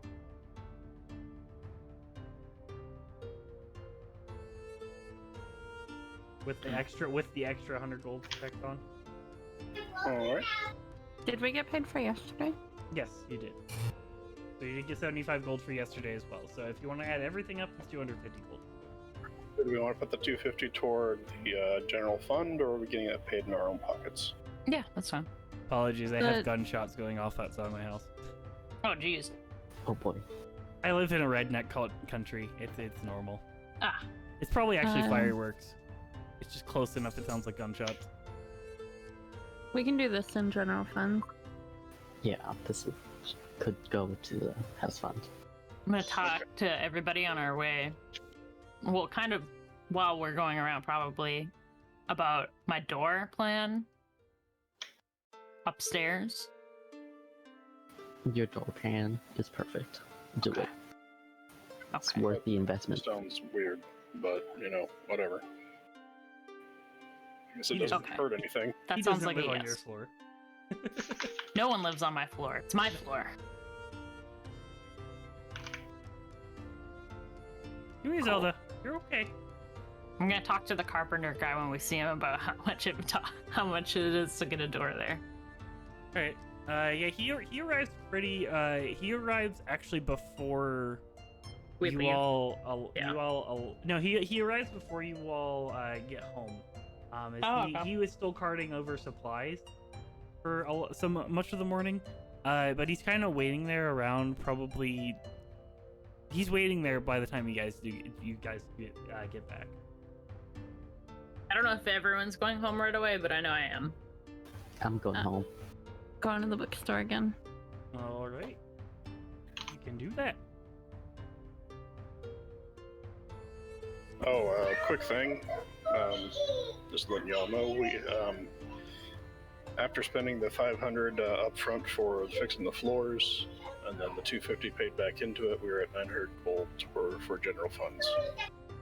Ooh. Cool. The door should definitely cost less than that.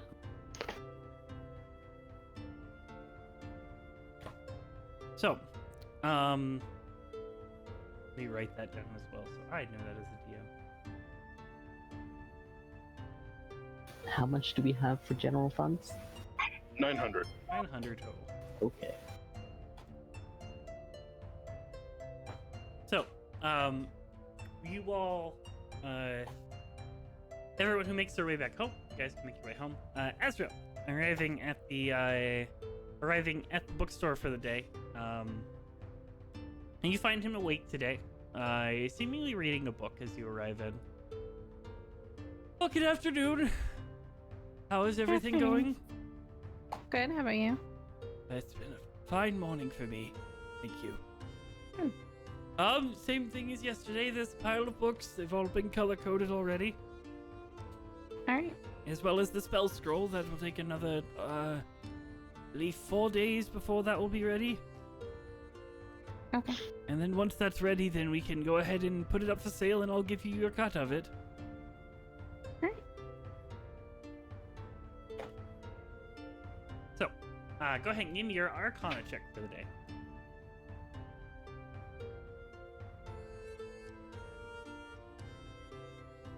Okay.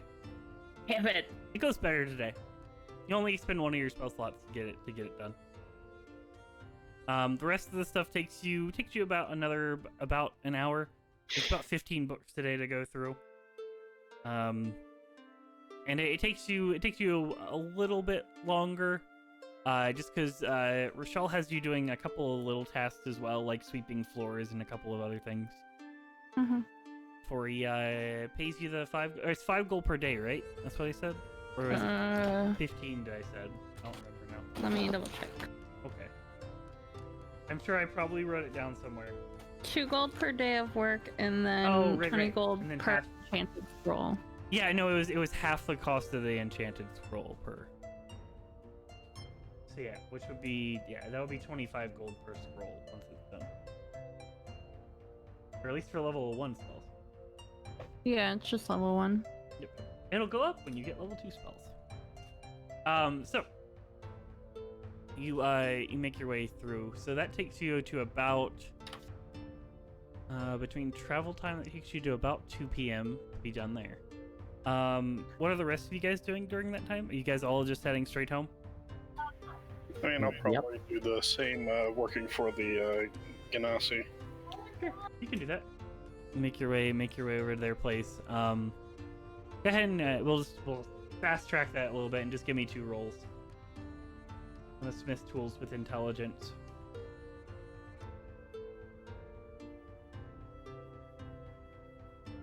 $15. Right. Yeah, all the swords turn out very good, as well as you take some extra time and kind of fix a little bit of the tools that, or the swords that he hadn't finished yesterday. Pays you the 25 gold for the 20 swords. Wait, no, it'd be 50 gold for 20 swords. My bad. So yesterday would have been 50 gold as well. All right. All right. Well, when you come back tomorrow, you'll probably be working on some armor. We need some armor made, so just be aware of that. More Alright, gold, but can you'll do. get you'll get less done. That sounds fair. And you make your way home. The rest of you guys, as you arrive, you do see Tally kind of waiting outside, kind of sitting on the front porch a little bit, waiting for you all to come back. Oh, good Sorry, just morning. get back from work. Yes, it's fine. Can I, would it be too imposing to ask for possibly a key, for the rest of the work being done, so that way I can get in the morning and start work early? I'll look at the rest of the group. Look Yeah, for. sounds. He's trustworthy. Yeah, I I've think. got no problem with that. He's doing good work for us, so. Yeah. Oh, how are those couches, by the way? Are they finished? I'll be finished with them this evening. Okay. I still have to, finish the backings of them a little bit, as well as get the extra support on all of them. They're currently, one of them is already being sent out for the cushions and everything like that, and the other one I'll send out this evening to get it cushioned, and it should be done by tomorrow morning. I'll bring them both by. How many Great. was it total? 2 couches. Yeah, that's what I thought. But yeah, I'll have those done tomorrow. Cool. I'm assuming we all have keys. Yeah. We Okay, so I'm probably- just gonna give him mine, You can, and you can do that. gonna ask him how much it would be to put a door in somewhere. Well, just a door. That's not too much labor. Yeah, just a is it- door in the A doorway in mind? a door and hinges, and then that's one thing, and then a different place. I think, and I'll point at fuck, Heath. We can bring him up this porch there, Yeah. and just bring him upstairs. Yeah, you can show them where you want if you want reconstruction in the house itself. It'll probably between the two add an extra 10 gold onto everything. That's not For bad. tearing down the wall. Tearing down the wall will be a little bit difficult as it's made of stone, but it's not. I can help if you need it. She's That's very fine. strong. I'll take help. It's mainly slamming things with a hammer Yeah, I'm gonna. and then being maybe, careful well, around the probably edges. not. Well, you maybe do the edges. It's not too difficult. I am skilled in masonry. Oh, then that's probably your field. Then I just probably can hit Well, if things with a if all I hammer. have to do is hang the door, then I can bring it down to 2 gold. If you all want to help with taking down the wall hole for the door, hanging up the door is not much work. I can do that for just the supply cost. You all are And we'll paying just me need. quite a 2. lot for the rest of the house, so. Yeah, we'll just need 2 doors. All right, I'll make sure to pick those up this evening when I run out for the couches that are on the same place. All right, cool. All right, so he gets to work on the tavern itself. As you watch, he starts to he starts kind of up at the top left and just starts basically moving all of the furniture and all the tables you did have set up over to another side of the room, and kind of sections it off. As you can see, he's gonna kind of do it like section of room by room. I'm trying to think.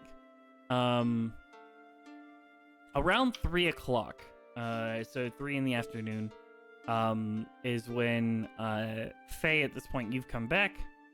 So Azra has come back. Burstuk has come back from work as well. And as he's working on as he's working on everything, everyone give me perception checks.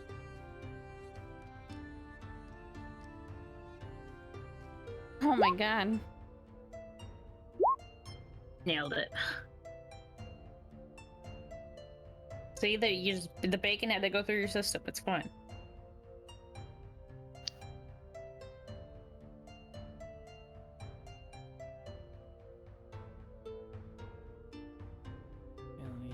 check something real quick. Apologies.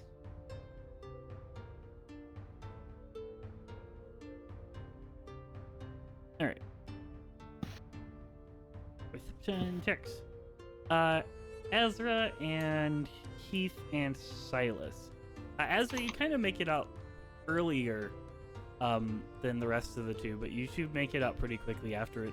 There seems to be some sort of small commotion in the streets.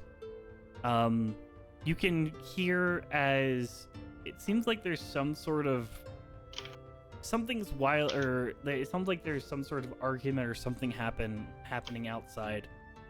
And as you kind of make it up and start to make your way over to a window to see what's going on, you hear an extremely loud explosion just fill the air and fill the entire tavern with this loud sound. Windows rattle as a roar of an explosion fills the entire alleyway as you look outside and see charred bodies and anguished screams fly through the air. A thick cloud of smoke billows outwards from the blast, which seems to have occurred right outside your door. What do you do? Oh my god, is Tally okay? Tally was inside working at the time. Oh, I thought it was outside. Can I go to the door and see what's out there? Sure. You make your way outside. You see, again, the smoke is still billowing from... give me an Arcana check. Oh, God. Okay. You can't recognize what this is. You definitely recognize it. Looks like it's some sort of spell, as the fire from whatever this is already dissipated already. As there is the charred body of several corpses outside. The hell? Huh? Where outside? Like our front door? Like outside your front door. Like literally right outside your front door. So the wood for the floor is fine. No, that was in the back alley. So it's not on fire. It's fine. Sure. It's behind. This is happening in the front. Yeah, the all of the supplies for your floor is fine. What would you like to do? The rest Definitely gonna go check on the wood. The wood is completely on the other side of the house, and it's Yep. fine. Gonna go check on it. So I'll join them in whatever 2 minutes. I'm gonna just start looking around the bodies, see if I can see anything. Sure. Anyone who wants to as well see if they can know what spell it is can make an Arcana check.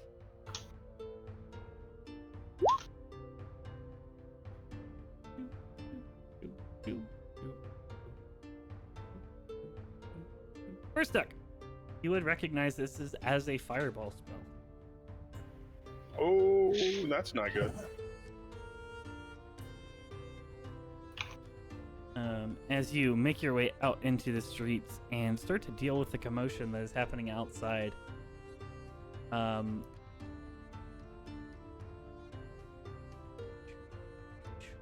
you see outside is...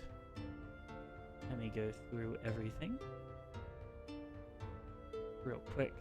Read everything before I give someone information that they don't have. All right, so as you start to kind of go through and look through the bodies of the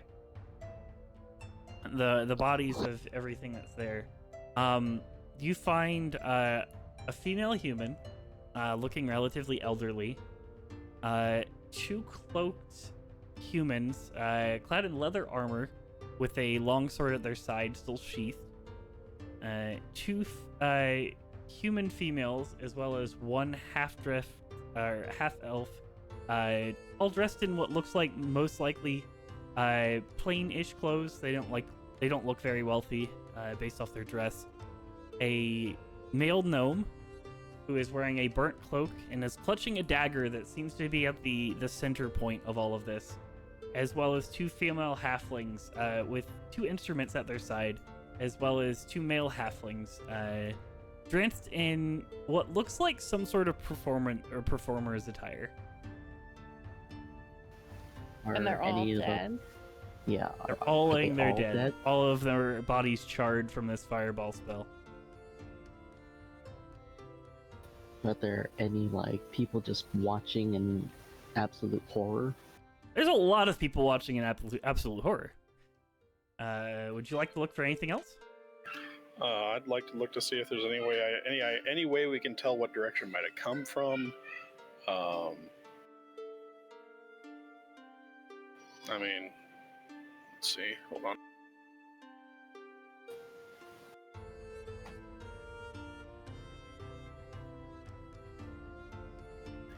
I will actually even cast Detect Magic just in case. Sure. Cast Detect Magic and bring it up. You don't get any feeling it from your Detect Magic other than kind of the remnants of the magic from the fireball. But it's because of the nature of the fireball spell, it makes it very difficult to actually see what direction. Oh, and I can also do this.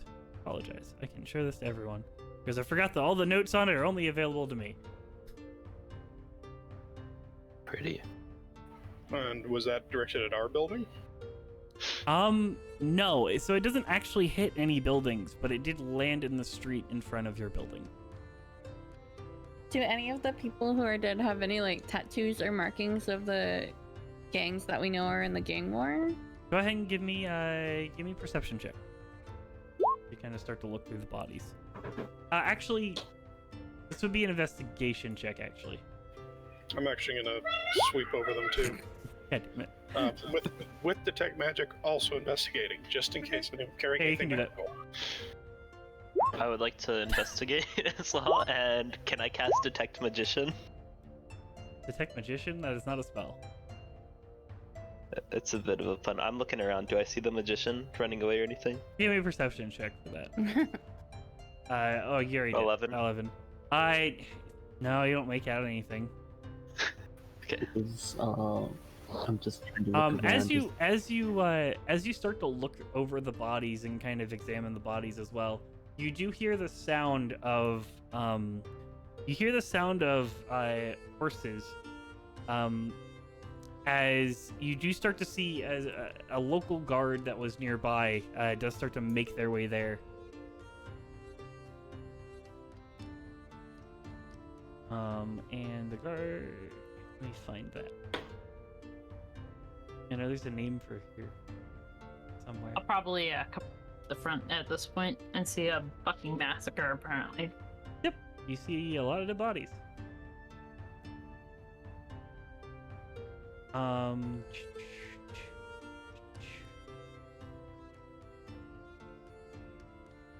Hold. I apologize. I'm trying to figure out. This is in the notes somewhere. Ah, there it is. Sorry, they have like 6 pages on this, so I have to go through all of them to find out. So immediately after this happens, you all quickly start to make your way through and look over the bodies and everything like that.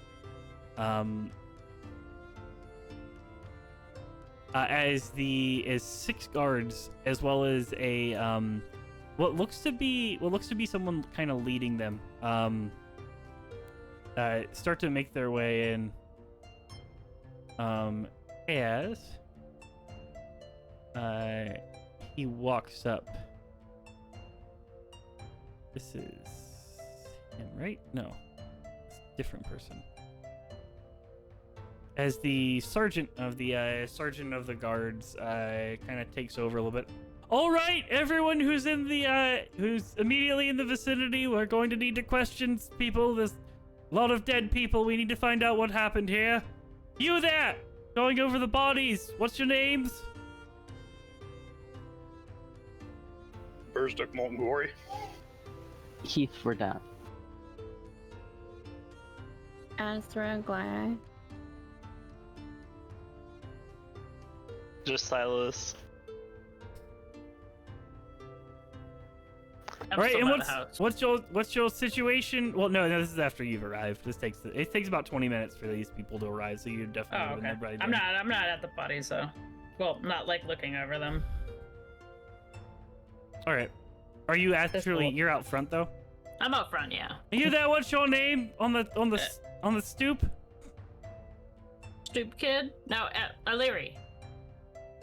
All right. As well, you two over there, stay in the FBI. We're gonna have questions for you as well. All right, we're gonna have to go through all of you, ask questions, figure out what the hell happened here. Do you know who owns this house? Is this your house? You over there? This is we own Yeah. Troll Skull Manor. All right. Well, we're gonna have to question all of you extensively then. If you want to make your way back into the house, we'll get to you shortly. We need to go through the bodies and get this cleaned up.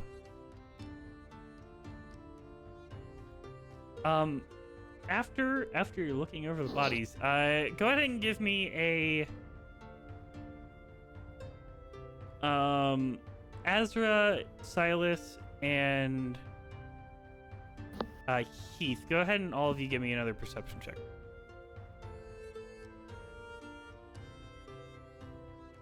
All right, Silas. Upon starting to make your way past the bodies, you do notice markings on one of the dead humans' arms of a black-winged snake as you're kind of walking by. Black-winged snake. I'll point it out to everybody. Maybe they can get a look before they go in. As you attempt to mark it out, the guards kind of come rushing up. Go, move along into the house.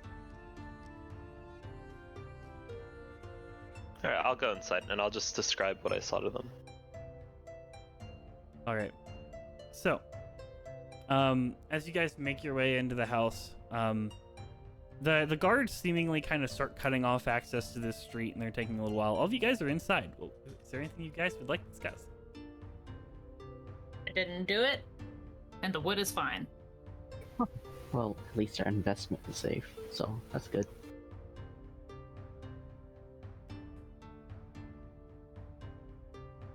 As well as as you guys are resting inside the house, you do see you do make out the sound of large wings, as well as a griffin rider as well arrives at the scene. Holy shit. Kind of looking over it before speaking with the sergeant. Between the noise and everything that's going on, it's very hard to make out what's going on between them. Before the griffin the griffin kind of unmounts for a little bit and kind of looks over the bodies a little bit before remounting up and flying back off. After a little while longer, you see several other people start to make their way there, including more guards, as well as a well-dressed man as well. Blonde hair with glasses with kind of green-tinted lenses to them. Makes his way up as well. As they kind of start to go over everything. What else would you guys like to do? Just people watch. Yeah, just keep an eye on Observe. suspicious.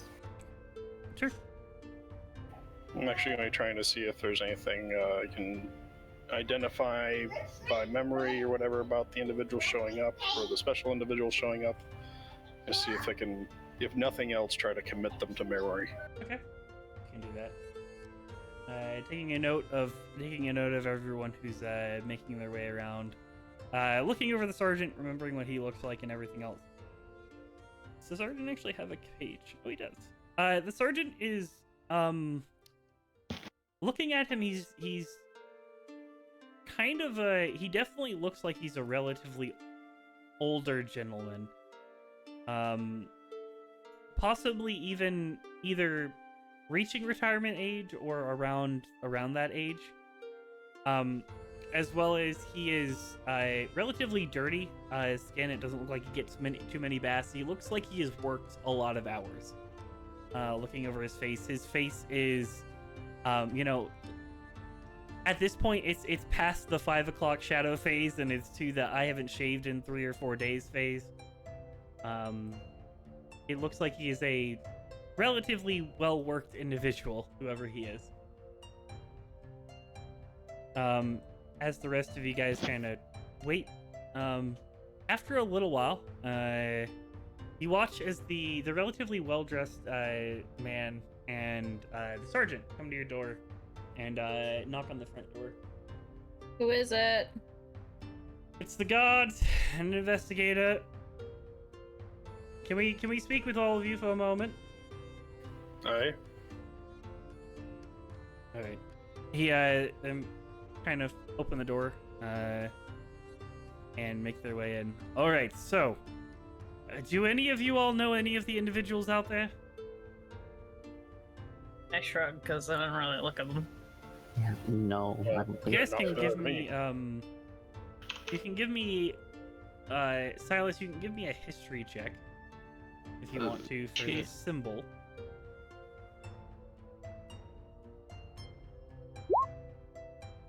Eight. Alright, you don't remember, you can't recall the symbol and what it's related to. Alright, well, the gnome was carrying a large pouch of a lot of gemstones somewhere. Apparently eyewitnesses were saying that he was seen walking in this direction towards this house. Carrying something. We don't know if he was trying to hide something with you all, or do you all know him? The gnome out there. What do you look like? None of you recall meeting a gnome of his features before. Okay. we don't know him at all. We've never met him. Alright, well, according to him, he was running from armed pursuers, of which there was about 3. The third person, according to the eyewitnesses, is not among the dead, but 2 of them are, and he was running towards here. Neither the gnome or the pursuers seen by their position knew that the blast was coming, so this is a bit odd, all of it. We're gonna have to figure out what the situation is. Oh, I apologize. My name is Barnabas Blastwind. I work for the Watchful Order of the Magistes and Protectors. I investigate crimes that happen throughout the city. And this is Sergeant Seth Cromley. The sergeant gives you a nod. Sergeant. Didn't do it. Well, did you see anything that could have been helpful? Hear anything, or I mean, No, we I were think we were all moving stuff for our floor. fair enough. We need to figure out who this man was and why he was coming to where you were. Sergeant, do you think that your men are up for this? Well, we should be. I have plenty of capable men who can find out any reason for what this gnome was doing. We'll just have to ask everyone around.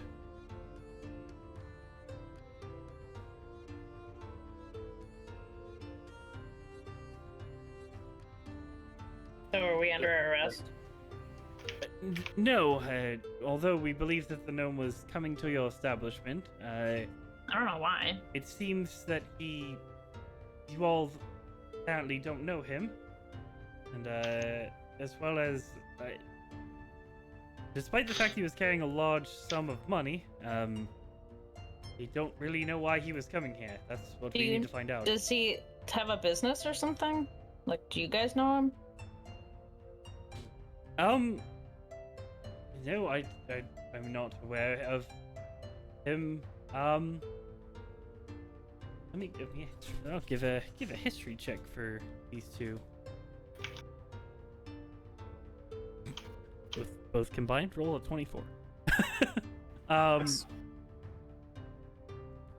No, I don't recall him. Possibly that I might have seen him around at one point near the Neverember Manor, but other than that, I don't recall seeing him before. Any identifying markings on the deceased? Well, there's markings on one of them resemble markings of the Zenitarum. Mm. I believe that they were pursuing the gnome through the streets on his way here. A quick question: the basement we came in out of, Mhm. was that a couple of halflings? It was. Oh, okay. Just verifying. Yep. They do not. They don't resemble the halflings that are in the streets either. That are dead. Well, that's Different good. halflings. Yes. So far we've identified the elderly female. No one recognizes her. Based off of her body position, it seems that she didn't see anything coming, and she's a fairly frail old woman. So don't know much about those. The two humans out there were servants of a family in the North Ward. We do recognize them. The two halflings, or the two halfling couples of, they were performers actually in town that passed away. Apart from that, we don't recognize the gnomes. We recognize as one of the two humans as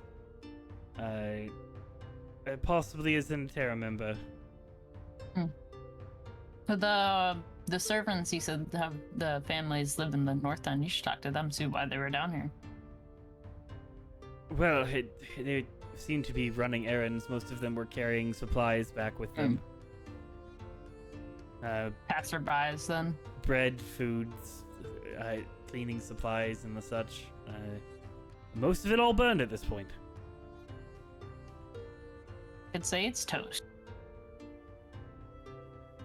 And as much as we would love to, make an arrest and move on with it, neither me or the sergeant, we've worked in this town a while, and we're not quick to jump to conclusions. It doesn't seem like you all have malicious intent, and the fact that you don't know any of them rather much tells me that you're probably not at least directly involved with the fireball incident. Oh, yeah. None of us here have the capability I would to cast such a thing. possibly reach out to anyone who might have had connections to this gnome on why they were coming to see you. Yeah, no, I mean, honestly, if you guys need help, I'd be interested in knowing that too. Because I have no idea why somebody would be coming to us with a bag full of gems. Make a persuasion check. You can do this with assistance if someone else wants to assist. And Does anyone want to assist? Yeah, sure. I'll look. Yeah. You can roll it again. Or someone else can roll it. It's up to you guys. I got this. I got this. You ready? I have no charisma bonus, guys. 12. I do, but I've been rolling ones all day, so we're not going I there. have no. You can still attempt it. Well, I have a +1, but yeah, no, I got. I'll give it. So, we Anyone who wants to roll a persuasion check can roll a persuasion check to try to persuade them to help with the investigation. Put it that way. I'll just keep rambling kind of in the background. Be like, well, we turned in this guy It's not to, a while. help. we've done some jobs for the city already. Yeah, we work at the Yeah. guard duty down at the Yeah. docks and blah, blah, blah, blah. Silence. You just don't have a trustworthy face. He kind of looks through you, and the mention of helping the other guards. You look at the sergeant is kind of frowning at the idea of you all helping with any of the investigation. But Barnabas looks. Well, you seem to be relatively trustworthy. If you can gather information on this, that would be appreciated. we're gonna have to head back and get carts out here to deal with the wounded and as well as the dead. But possibly reach out to some of your neighbors or anyone like that. Reach out to anyone nearby who might have had been sending someone your way. If anything that they said. Again, we do believe that the gnome could be connected with the Neverember family. If that helps out in any way, shape, or form. Does the name ring a bell or no? That's who we've been helping, right? Well, we did save a Neverember, but he got disowned by his family. I mean, if you're mentioning the Neverembers, I mean, we didn't help them directly, but did help one of them who kind of is on the outs of his own family. Well, that might be a place to start. Yeah, Raynar. Yeah. There's a chance that maybe in this situation, maybe he can at least get you in contact with the direct family. For now, just do everything you can. We'll see if we can get any information out of the dead. We're gonna take them to a temple and see if they have any information for us. Don't usually get in the process of having clerics speak with the dead, but in this situation, we need to find out what's happening. Good luck. These were this was the package I believe they were bringing to you. We're gonna take it for investigation for now. Upon possibly us finding out the situation of why he had the money, we could return it to you. Yeah, what is it? Could we happen to just look at it? Yeah. He hands you the satchel. It's five different gemstones. 3 of them being emeralds, 2 of them being sapphires. You would reckon at the size and the cut of them, they're probably worth about 100 gold each. This was the money that he was bringing, the gnome was bringing this way. Okay. I'll hand it back for now. As well as the cloak of the gnome did seem to be damp. It seems to be that he was coming from some sort of wet location. I don't know if that's nearby, if there's something, possibly maybe sewers or something.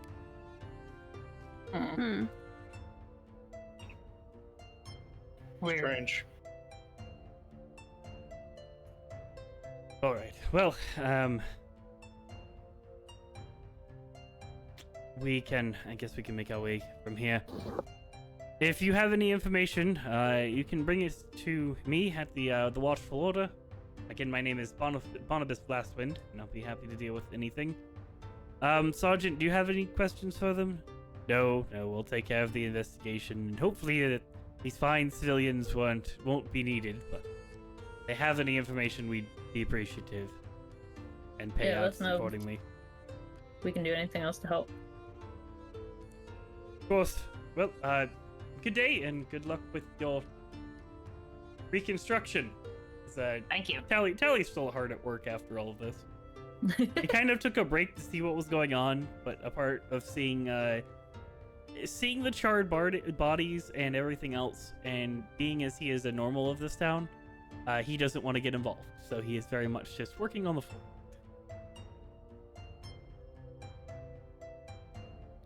So upon this, the investigator and the sergeant start to make their way off. Eventually, after about 15 to 20 minutes, you do see some of the other guards arrive with...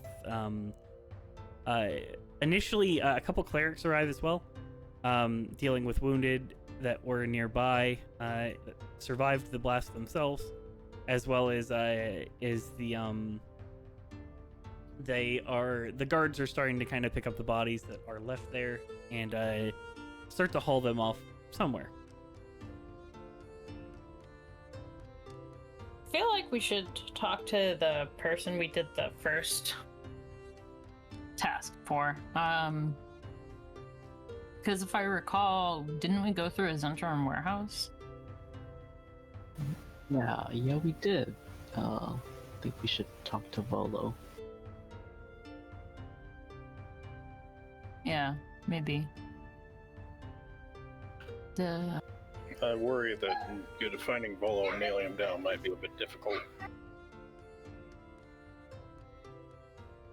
He goes to the yawning portal, right? So we can check there to see if he's in. I don't know. I have a feeling that it's just this inkling I have that he seems the sort to kind of skip town if he thinks it might be inconvenient to stick around. Maybe. But can't hurt to check, right? Suppose not. Now, is he part, like, is he part of the Neverwinter family or whatever their name is? Volo? No. The person we found for him was? Yes. Yep. Could we Rainer find that was guy? he was he was the son of Lord DeGalt Neverember, who had given up his title as he did not like the business that his father attended to. Was the information that you were given. So we should see if we can find that guy too. Maybe he knows something about this. I don't know.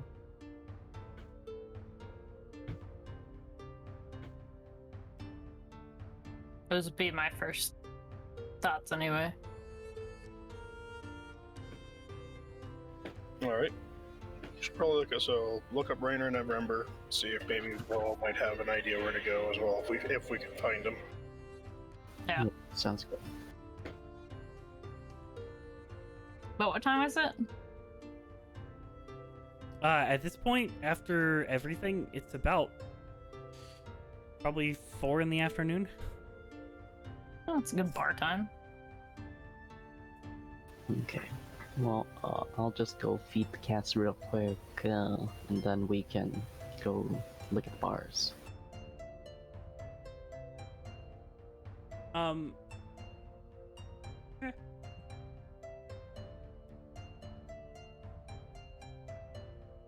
Yeah, and once I get up to the cat's room, I'm just gonna cast Speak with Animals to check in on them to see if they're okay, if they're frightened.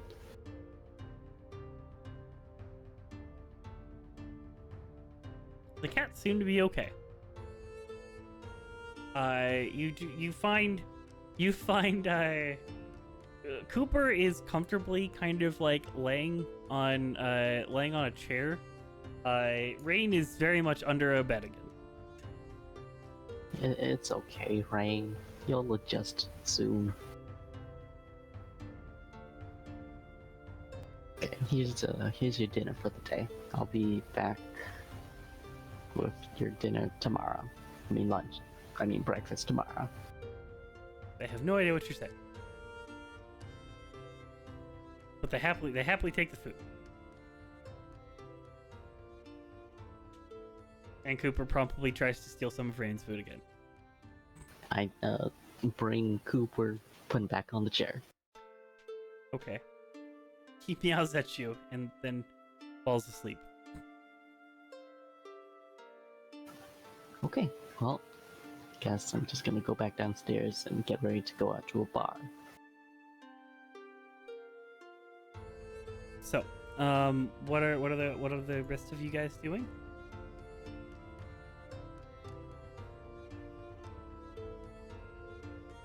Waiting to go to a bar. I'll just be chilling downstairs. Great. Well, as you guys are relaxing, Tally does after a little while, Tally. So what happened out there? Giant explosion. Looks like a fireball spell. Yeah. Maybe you might want to ask some of the locals around here. A lot of the shopkeepers are keeping an eye usually on stuff going on around town. One of them might have caught something.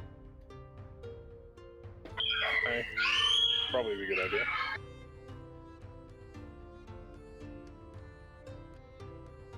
I'll have about a fourth of the floor done today, and then start working on more of the tavern tomorrow. We should be able to get most of the tavern done, and then I can start on the kitchen and the pantry area, get the bottom floor finished, the basement finished, and then I'll start working on the top floors. Alright, sounds good. Thanks for all you do. Of course. Thanks for always paying me. And it gives a chuckle.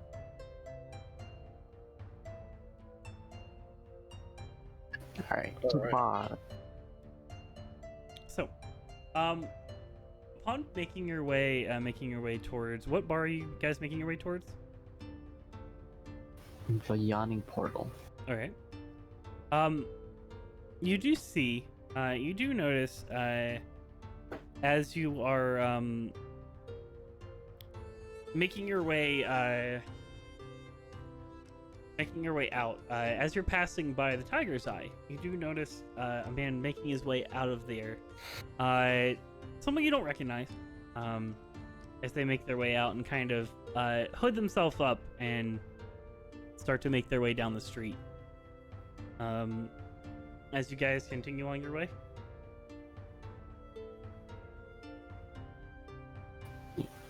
Alright. Yeah. You can do that. As you guys make your way, continuing down to the Yawning Portal. Yawning Portal is relatively a bust at the evening, as there is a fair amount of activity going on there.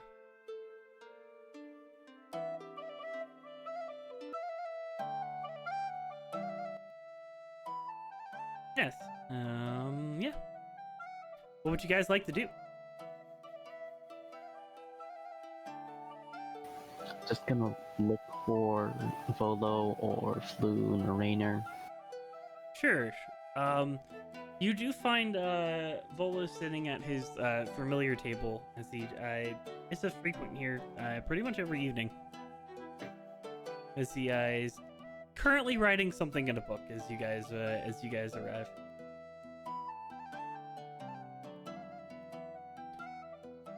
Approach and see if he notices us coming. Looks in and kind of in an inviting way, like we're able to still approach. Okay. As you approach, after a little while, he does kind of look up from his. Oh, friends, how is it going? And how is the Hey. manor treating you? It's good. I was wondering if we could talk for a little bit. Oh, sure. I have time. Cool. What is it that I can do for you this evening? There was an explosion outside of our house today. An explosion? As in, what type Right. of explosion? Boom. Fireball type. Oh, that is quite alarming. Yeah, lots of people dead. Well, what can I do for you? Well, there was a number of victims of said explosion, but one of them may have been someone who knew the Never Embers. And I was wondering if if Rain was acquainted with a gnome. No. I'm not quite familiar with one, but I can possibly reach out. See if Rainer or is what's the other one's name? I just forgot. Flu. Yes, or if Floon is familiar with this individual. It will probably take a little while. Do you want me just to meet you at your tavern tomorrow? I mean, it might be, but if the folks who were going after this gnome are also after him or anyone associated with him, it might not be the wisest. Yeah, we don't know. There was someone marked with the Zentrum tattoo. Oh, that's. We'll talk. Yeah, and that's one of the places we had to go through to get Raynar was a Zentrum warehouse. So The two might be connected in this situation. yeah, Well, And the gnome was carrying what appeared to be maybe a payment of some 5 gems, probably maybe about 100 gold each in value. Well, let me reach out to Floon and see if he can get in contact with Rainier. if it's a gnome that's connected with the family, he probably should know who it is. I'll send him by. He should be fine during the day. I don't know if this was connected to him directly, but he's not associated with the family, so I don't believe anyone would be after him. I but don't have a whole lot of business with any of the family either, so it'd be kind of weird if Well, he doesn't have business with his family, but he still does have connection with them. He still knows his father, and if it was a serious event, and this gnome is connected with his father, then introducing the two of you could be in his own interests. So that's fair.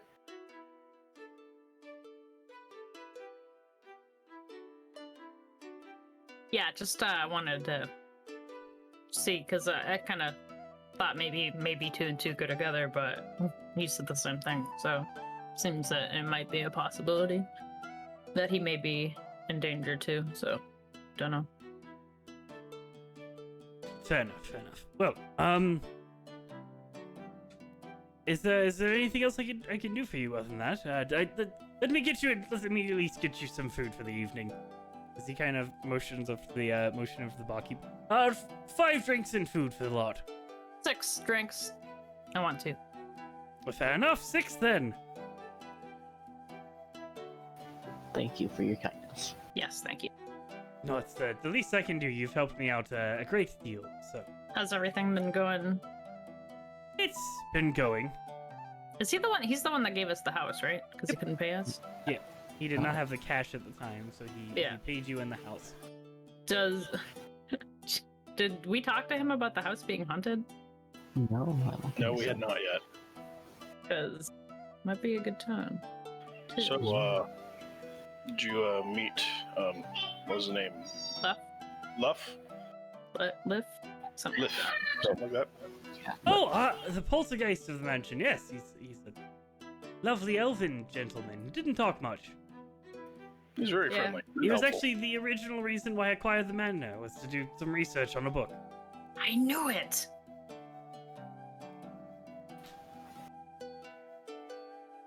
Well, he's a helpful sort. Yes, he was helpful a little bit to me. He wasn't very happy that I didn't take care of the place, so I didn't go around much. Fair enough. Yeah, he's helping us help take care of the place, ironically. Well, that's good to hear. Good to hear that he didn't cause you too many troubles. He might have given me a knock up once or twice, but nothing I couldn't handle. Oh, wow. Well, we're doing a lot to fix the place up. We're getting a carpenter working on repairing the floors right now. We got rid of the broken furniture and putting in some fresh stuff. Ah, that. I'm guessing Tally, the next door. Oh, yeah. Tell you Yeah. to do good work. Lovely gentleman. He's a wonderful person. But I apologize for not giving you a warning about the ghost, but he wasn't around much the last few years that I've owned the place, so I wasn't sure if he was still there. Yeah, no. He still helps us clean.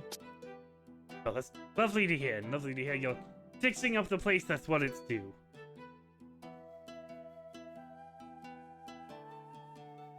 Well, it's lovely meeting with all of you again. And if you ever need anything, just always let me know. I'll make sure to, I'll get in contact with him and, see if I can send Rainier by your place. Is morning time fine or afternoon? What works best? Do like In the one. afternoon. Yeah. Yeah. Fair enough, we can definitely do that. Cool. And I down both of my drinks. You can definitely do that.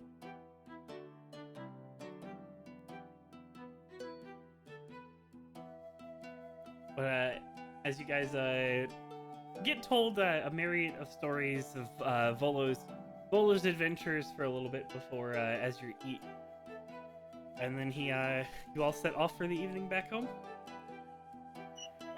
I might want to swing by the tower. All right. can do that. I don't need anyone to come by if you don't want to, but I was wanting to check in with them once. Oh, yeah, I'll go. Which tower to clarify? The one with the people, like the what was it, the Eye or something, whoever they were. No. Ones that I think at one point said Staff Tower? Blackstaff Tower, yeah, that one. All right. Sure, you can do that. So, you arrive at Blackstaff Tower. Are the rest of you guys all heading home? I'm gonna head home. All right. Also, give me perception checks as well as you guys are at the yawning portal upon kind of heading your way out as well. This would be for everyone. Nailed it. All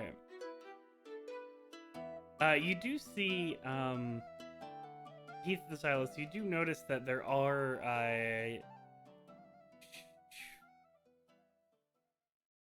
Yagra and Davil are there at the moment. And you do recognize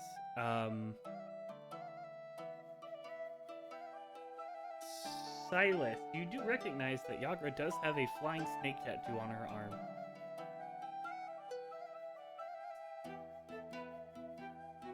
Cool. Who's Yagra?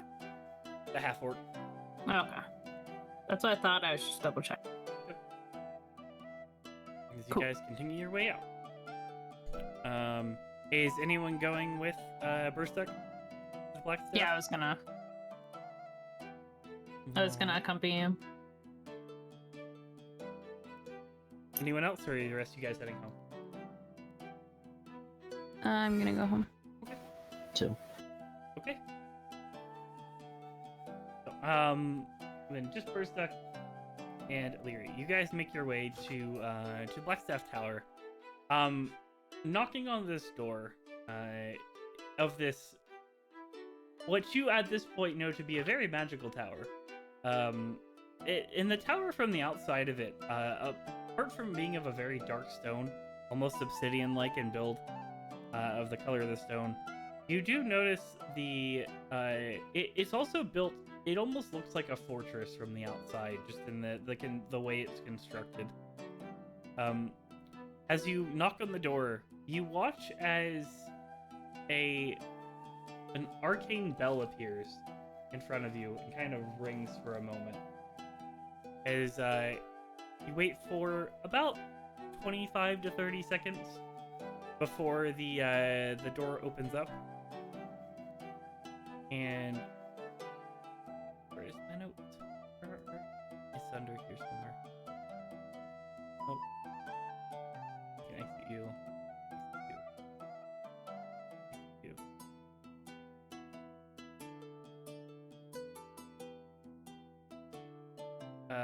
Hold. Sorry, there it is. As Yashra appears in front of you. Oh, good evening. Can I help you? Oh, Yadra, Burstuck. Quick thing. I don't know if you're too familiar in what all is happening in the city or not, but there was a big fireball explosion right outside our manor. Oh, that is a little concerning. Anyway, seems Zents might be involved. There's also a gnome who may have been connected to the Never Embers, who, according to the guards and who they said they've talked to, the gnome looked like he was heading to our direction specifically for some reason. I couldn't say why, but I don't know if you were looking into that or not, but I know it's a magical thing doing in the city, and, well, I know you kind of have your hands on the magical doings-ons of what's going on around here. I do. But I could possibly come take a look and see if I could find anything out. You said it was a fireball. Or did you say that? Yeah, it was a fireball. Yeah. It was There's a chance that was it cast or was it from an object? Do you know? I couldn't tell you exactly, but it had the signature of one. I I could even with the detect magic, I could still sense the essence of it, in the air there for a few moments. I couldn't really. I haven't yet found out if anyone had any idea where it originated from. All right. Well, you know what? I can possibly come see if I can do some investigating around. I'm fairly good at finding magical signatures. Let me get my coat real quick. She kind of closes the door for a moment and opens it back up a few seconds later. Dressed in a kind of a relatively well-made cloak, as she makes her way. Lead the way. We're going to troll school, correct? Hi, that's correct. Alright. She will follow you out. I will I will be the lead her caboose. smartly that way. So you said that you all didn't know where it came from. We were all inside. Based on the way the people were lying on the ground, they don't look like they were even diving for cover or were aware that was going off either. That's not good. It also appears that the gnome was being pursued by, I think, 3 folks, and 2 of them, what was chasing them, was also caught up in the blast, and they didn't look like they was prepared for it either. So possibly a third party then. Aye, possible. Maybe. Or someone who doesn't much care about the lives of his mates. Well, the fact that they didn't know it was coming, I would probably lean towards the first of the 2 options. But we can certainly do a little bit of investigating. As she will continue to follow you, making you as you guys make your way there. As the 2 or the 3 of you who left earlier, as you guys arrive back home, give me perception checks. For us that went home earlier. Yep. Alright. Silas, is yours the 19? Yeah. Okay, I was just making sure that wasn't an earlier roll. Okay. So Silas and Ezra, you make out, as you guys are making your way back into the house, you do see a smaller halfling kind of off a little ways in one of the corridors, or kind of one of the alleyways nearby the front door, seemingly clutching something. He seems to be crying.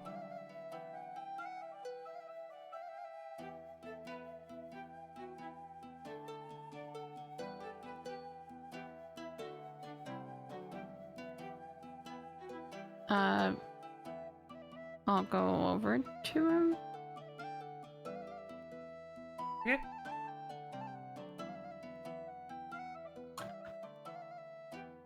You go over to him.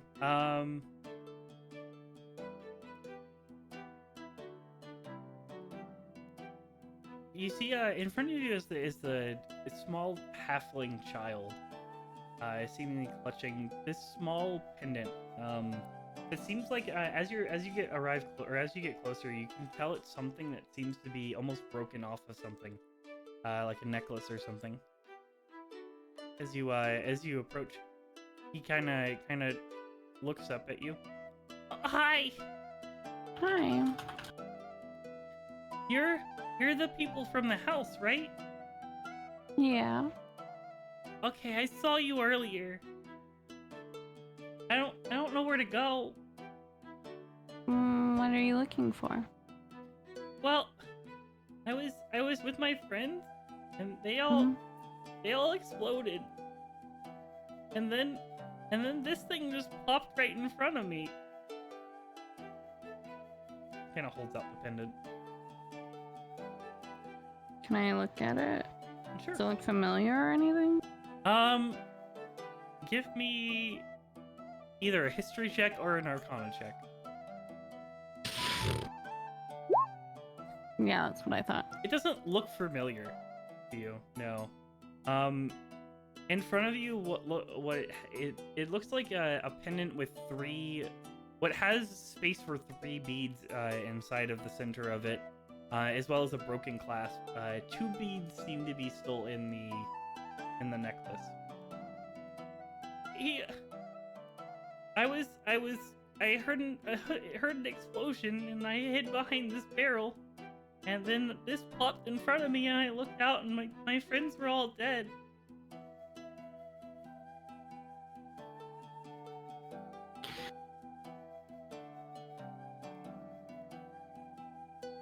Did anyone go with me? I don't know. That is up to you if one of the other of you two walked over. Yeah, I went with you. Sure. I'm sorry, buddy.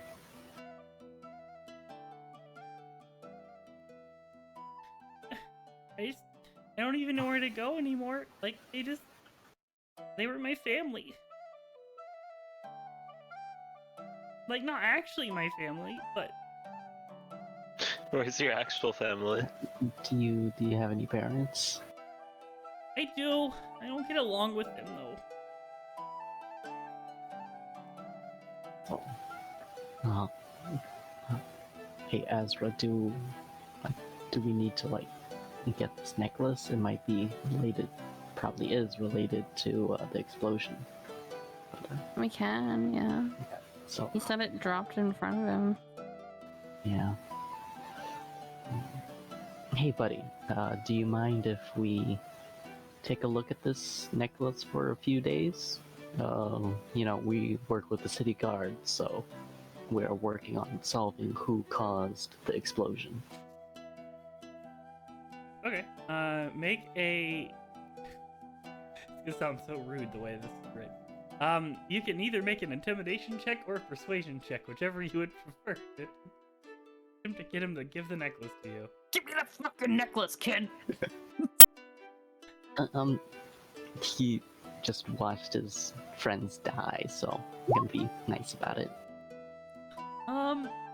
Sure. And I hands the necklace over to you. Do you have anywhere you can go? I can go home.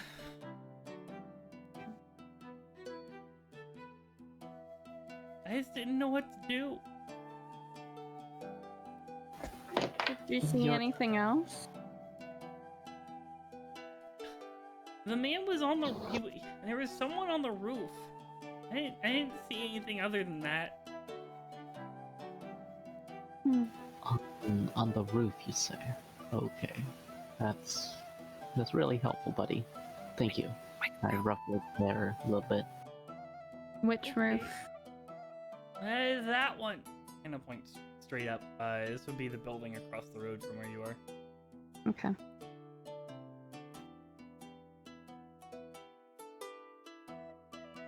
Kill him, he knows too much.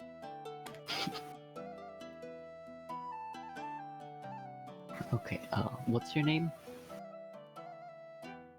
My name is Mardum. Alright, Marnum, you've helped us quite a bit already. Thank you very much.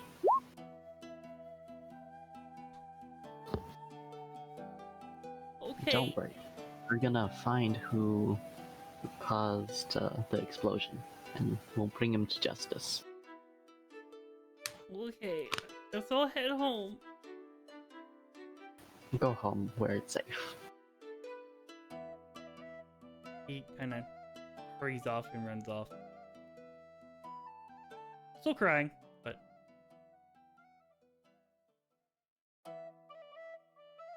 So glad Ilaria wasn't there. That would have been a dick. so, about 15 minutes afterwards, At least at home, you don't randomly explode. you all make your way back with Yajra and Cho. What would you like to do? No, The other bring three all of you, those- I'm guessing, are just heading inside. Gonna Yeah. head inside. I'll probably bring her over to where the explosion was, explain the situation, as far as I can tell. So this is where the explosion took place? Hi. The rest of us were inside while it was going on, so we didn't actually see what happened. Yeah, alright. Fair enough. She will do her own investigation check. Actually, no, she's gonna do an Arcana check. And she kind of holds out her hand and kind of reaches out towards everything. Yeah, I'd say that's a pretty good roll. You watch as she kind of reaches out. So whatever this was, based off there's very little residual magic left, as it was quite a few hours ago. But I can tell you it originated from an object, I'm pretty sure.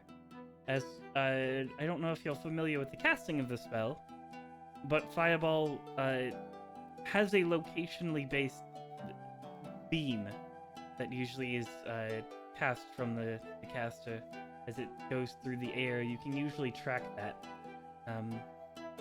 Seems that whatever this is from some sort of object, most likely usually cast in some sort of necklace. The enchantment is... Sorry, I had a cough. Alright, Fine. so we could go inside and see if anyone's heard anything, any news or anything about stuff that's gone on. Alright. Let me look around and see if I can possibly see anything else from here. I'll be in shortly.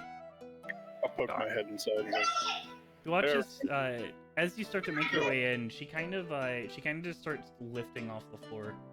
She casts Firefly on herself and just kind of levitates up. and walk inside. Oh, hey folks. Guys hear anything new about what went on?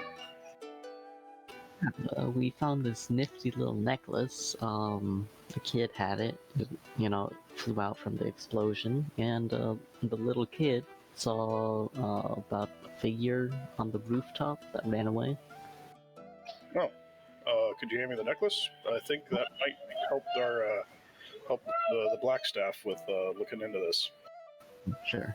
I just toss him the necklace. And I'll grab it. Okay. And bring it outside. Give me a dexterity check. Tossing a necklace. This could be bad. I did not think. Well, you don't know what it does, so. Exactly. Oh, terrible. Alright, oh no, I meant Silas as well. Silas, okay. I know it was Why Lloyd am that's I- throwing it, sorry. My bad. Keith, give me a dexterity check for throwing it as well. Apologies. Okay. That's not how. You watch as you throw it over to Burstuck, as it kind of it bounces off of his hands as he goes to catch it and falls to the ground. All right. It clambers to the ground and doesn't explode. Thank goodness. Okay. Did the necklace break more? Burstuck, upon hearing though that this necklace might be what you're looking for, you do start to have a brief moment of existential crisis as the necklace goes falling out of your hands to the ground. It doesn't explode. Okay, quick thing. This necklace might explode if thrown, so don't do that. Okay, I'll be more careful next time. But We would knew just that? we'd have to hire the carpenter just to be our personal carpenter. Yeah. I just want to know. I gotta. Give me 1 second. I just gotta know. What is the necklace of fireballs? What's the DC on it?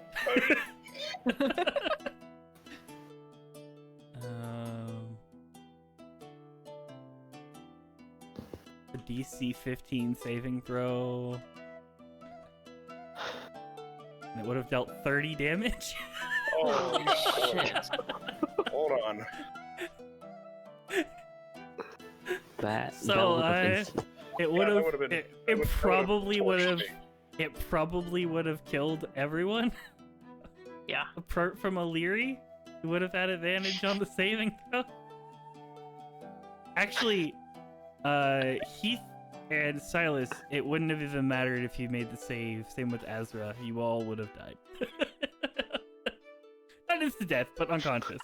So, it's probably okay. So, anyways. If I failed, that would have been death, though, right? No, you would have been unconscious. It has to be double your point. That Oh yeah, would if you failed, yeah, it would have been double your, yeah, you would have been instantly dead. Oof. Yeah. So would have Silas and Heath as well.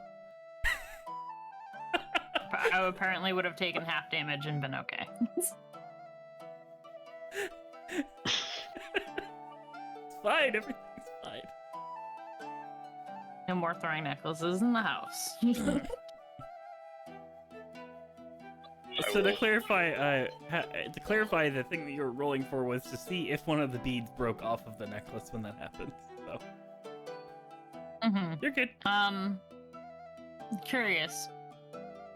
How, just for my own sake at this point, the necklace of fireballs, is that something that only, like, can you take the bead out and throw it? Or Yeah. is it just something that You detonates take on its own? you take the bead off of it, and when the bead is disconnected, it can be thrown. Okay, and if because that the- seemed like if- a really deadly necklace if it had to be, like, It's basically on the like necklace when it the exploded. equivalency of a grenade. Okay. If the bead is taken off and thrown, then it'll explode in a fireball. Otherwise, it is like carrying a grenade. Gotcha. But the necklace is relatively brittle, so it could have broken. Yep. But we're fine. Everything's fine. No one died. It's all fine. So, We'll carefully pick it up. Yep. Carefully carry it outside. And say, hey, I think we found the murder weapon. right. As you make your way outside, Yashra is still kind of up in the air, flying at the moment. As she looks down and kind of swoops down at a relatively fast rate of speed. Well, yes, you definitely found the murder weapon. That is the necklace of fireballs. You might want to, as this was, I'm guessing the city investigated everything. Yeah, they're investigating. All right, you might want to turn that in as evidence, as well, because upon being found with it, if they find out about it and that you haven't turned it in, it's a relatively hefty fine. True. Well, makes us look extra sus because we just all told them we didn't do it and it had no capability, and if we suddenly have the capability, it makes us extra suspicious. Well, finding the necklace, though, if you're being honest with them, is a good thing. Just let them know if there's any situation. You have my word that you definitely didn't have this necklace beforehand, because otherwise you wouldn't have come to me to investigate it. No, probably not. Plus, we're really smart Or really and stupid. dumb. Yeah. Well, either one of the two, I don't feel like you all are capable of, and my word does carry a hefty amount of weight in this town. So Appreciated. Appreciate it indeed. By the way, thanks for helping. If there's anything you need from me, let me know. no, so I was able to pick up something. Whoever this person was, they leapt off the roof. I'm guessing that's probably when this fell off their person. And they seem to be tracking towards the sewers. Always the goddamn sewers. There's the set of residual magic that I could get seemed to lead towards the sewers. She rolled a fucking 30 on her Arcana check. Oh my Holy god. shit. 9th level or 17th level wizards. They got powers. Oh my god, yeah. Alright, well, I mean, you have been far more helpful than I even expected, so appreciate it very much. Of course. And if there's anything else I can do, just always let me know. Do. I might have some more work for you coming up as well. So just keep an eye out. Worst comes to worst, I'll send you a message if I have something come up. Well, you know where I'm at. Of course. Have a wonderful evening. And Same to you. As she says that, she poofs in front of you. as you see a small bit of arcane energy appear on the floor around her as she disappears. Look, I think she's just showing off now. You know, wizards, you know, especially very powerful ones, got to show off every so often. You say so. It's either that or they also just don't even think about the magic that they're using at that point. Yeah, true. Anyway, where did the necklace come from? he, Yeah, little I was like found walking it. inside. Yeah. Yeah, a little boy found it. It like plopped down right in front of him, and he saw the figure, something, run off on the roof. apparently they jumped down from the roof and probably ran toward the sewers again. So I'll point at the necklace. This is what exploded. Yep, pulled a bead off of it, chucked it, and it turned into a fireball. So And so, to clarify as well, so looking over the necklace has 6 chain links on it, and at the moment there's only 2 beads left on it. So yeah, so one was used. Yep. But did he how did the necklace get there if it wasn't in the explosion? Well, apparently, what she's guessing is that the person who was up on the roof who threw the bead jumped down off the roof and must have dropped it.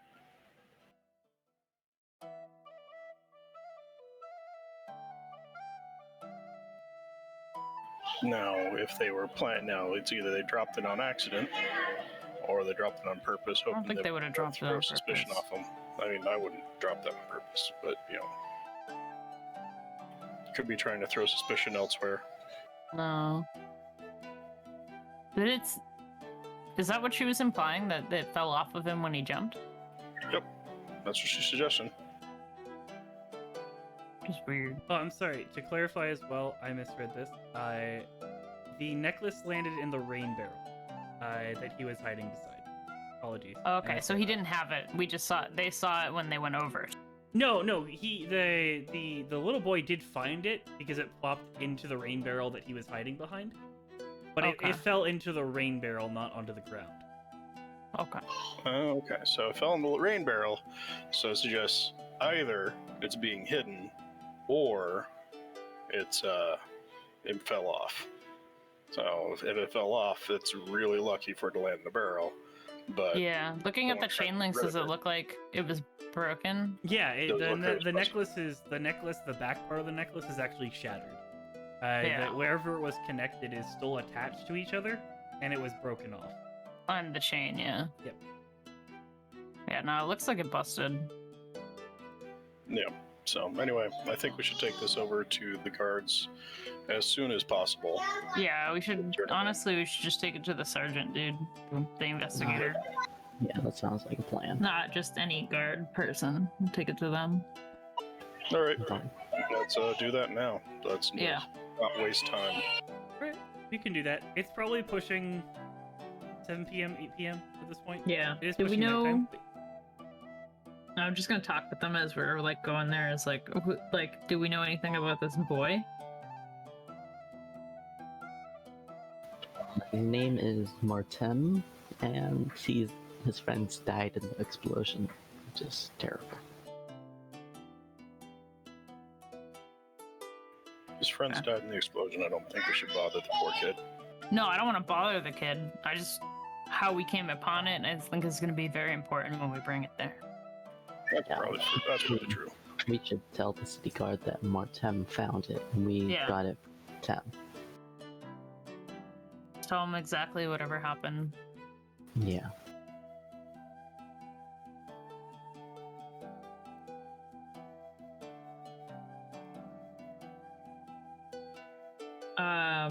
Yeah. Who's all going? Because I know the 3 of us are.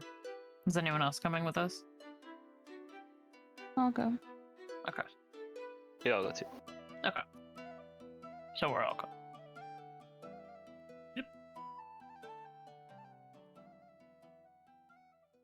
So you guys make your way to the Are you guys making correction? Are you guys making your way to the guards area, or are you making your way to where the man lived, or where the man worked? Because they're different places. The investigator was working in a different spot. Yeah, we should just go to the investigator then. We're planning on going toward where the investigator is, or Yeah. where they would be. Which is this page. So yeah, Barnabas worked for the Watchful Order of the Magist and Protectors, which you would know where it is. It's not a secretive place. It's a relatively well-known thing connected with City Watch. As you arrive, knocking on the door, the door is locked, and it does seem that the place is closed for the day. However, knocking on the door, you do hear footsteps as Barnabas makes his way out. Oh, good morning. Or evening. Apologies. Just have taken a nap. Sorry about the late hour. We have a new development for your case. Oh, new information. Excellent. What do you have for me? I hand him the necklace. Okay. You hand him the necklace. As you do,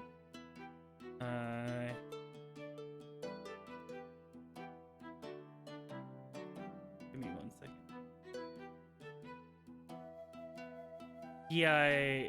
As you do, he kind of connects it, and then do you mind if I do something for a moment?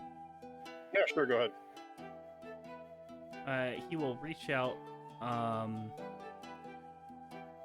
and he kind of just touches the top of your head with his middle finger and casts a spell.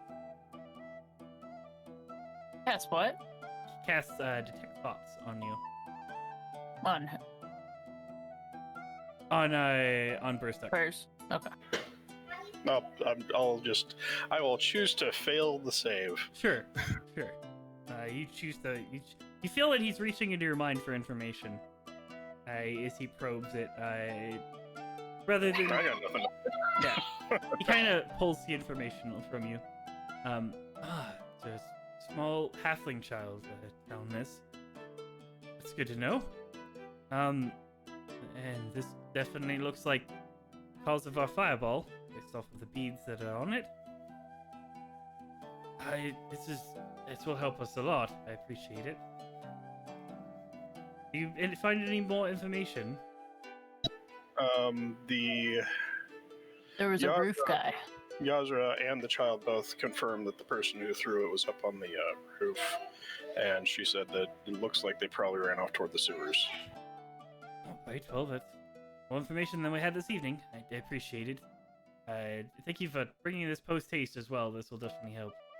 If you find out any more information, we appreciate it a lot. Let me see what I can give you for this information. And it makes his way back into the darkened corridor a little bit. Pulls out a small satchel. This will be enough for now. And I'll make sure as well to return the necklace to you. We have no real use for it upon after the completion of the investigation. Okay. All right, sounds good. It's more than fair. If you look in the satchel, it has 20 gold in it. You know, it's 20 gold. Yep. I'll put that into the tavern fund. Have a lovely evening, and again, if you find out any information, be sure to bring it here whenever you can. Either me or my associates should be able to help with you. All right, will do. Hope you get some good sleep. I appreciate it. Thank you. He will make his way back inside. Shut the door behind him. Man, this bro had a low constitution. Just looked at his stats. So, what are the rest of you guys doing? I think that's it. All I'm doing for the day. Well, it's pretty late anyway, so probably just go to bed. Oh, I think I'm gonna try to look for a flower shop. Specifically a flower shop or an herbalist shop? Yeah. Specifically a flower shop. Okay, you can do that. Most of them that you do find are closed already for the evening, though, as it is quite late. About 9 p.m. at this point, once you guys have turned in the fireball and are heading back home.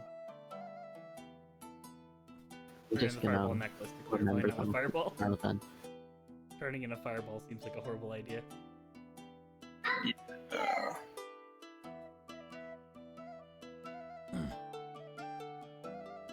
What was it, sir?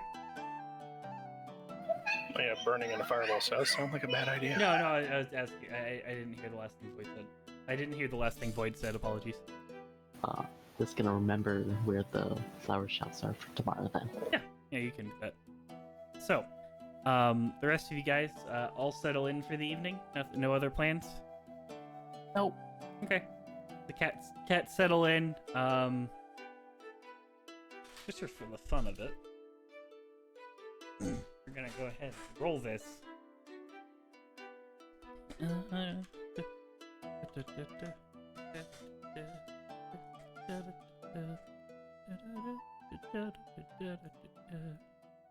Alright.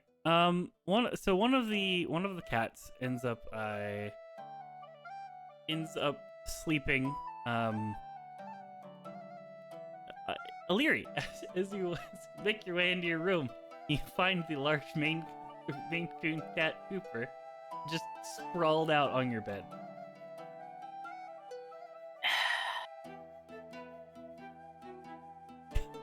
It's a pretty big cat too, so it's picking up a little bit of the bed. The other cat. I'm just gonna pick it up and plop it on my back as I lay down. The other cat, Heath, you do find Rain still kind of huddled under your bed.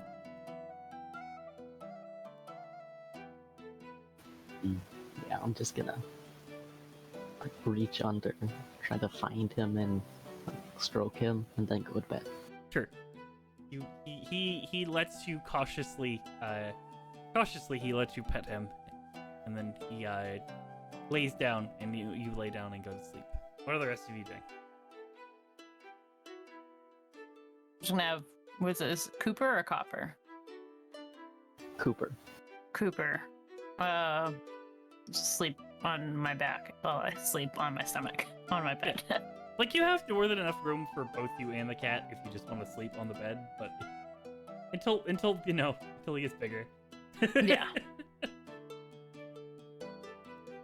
So, the rest of you, anyone else doing anything specific before the evening ends?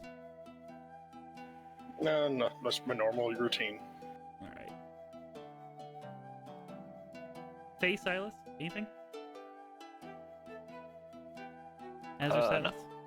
No. Okay. So the rest of you all settle in for the evening, getting a good night's rest, and that is where we'll call session for the evening. Before we get into another day. So, thank you guys all for joining me.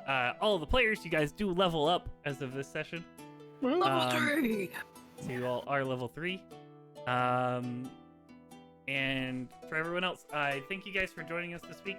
I apologize, we will not be having any sessions next week, apart from maybe Metal's campaign on Friday night, as I have birthday weekend and a couple of other things to take care of, so we will not have a Wednesday or a Saturday session. But make sure you guys tune in. The next session that we will have streamed is on the 21st of April for our continuation of Sotheath, The Guild and Beyond, episode 21. As well as the continuation of this campaign will be on the 24th of April that evening. Both of them around 6 to 6:30 p.m. Eastern Standard Time, usually starting closer to 6:30, just with my prep and lack of prep. Tune in over there. Also, make sure you guys check out the Discord. I do post the YouTube versions of each of these streams for any of you who want to catch up with either of the campaigns, for most of Sotheath and for all of this campaign. So yeah, thank you guys for joining. And I hope you guys have a good evening. Bye. Goodbye. Bye. Bye bye.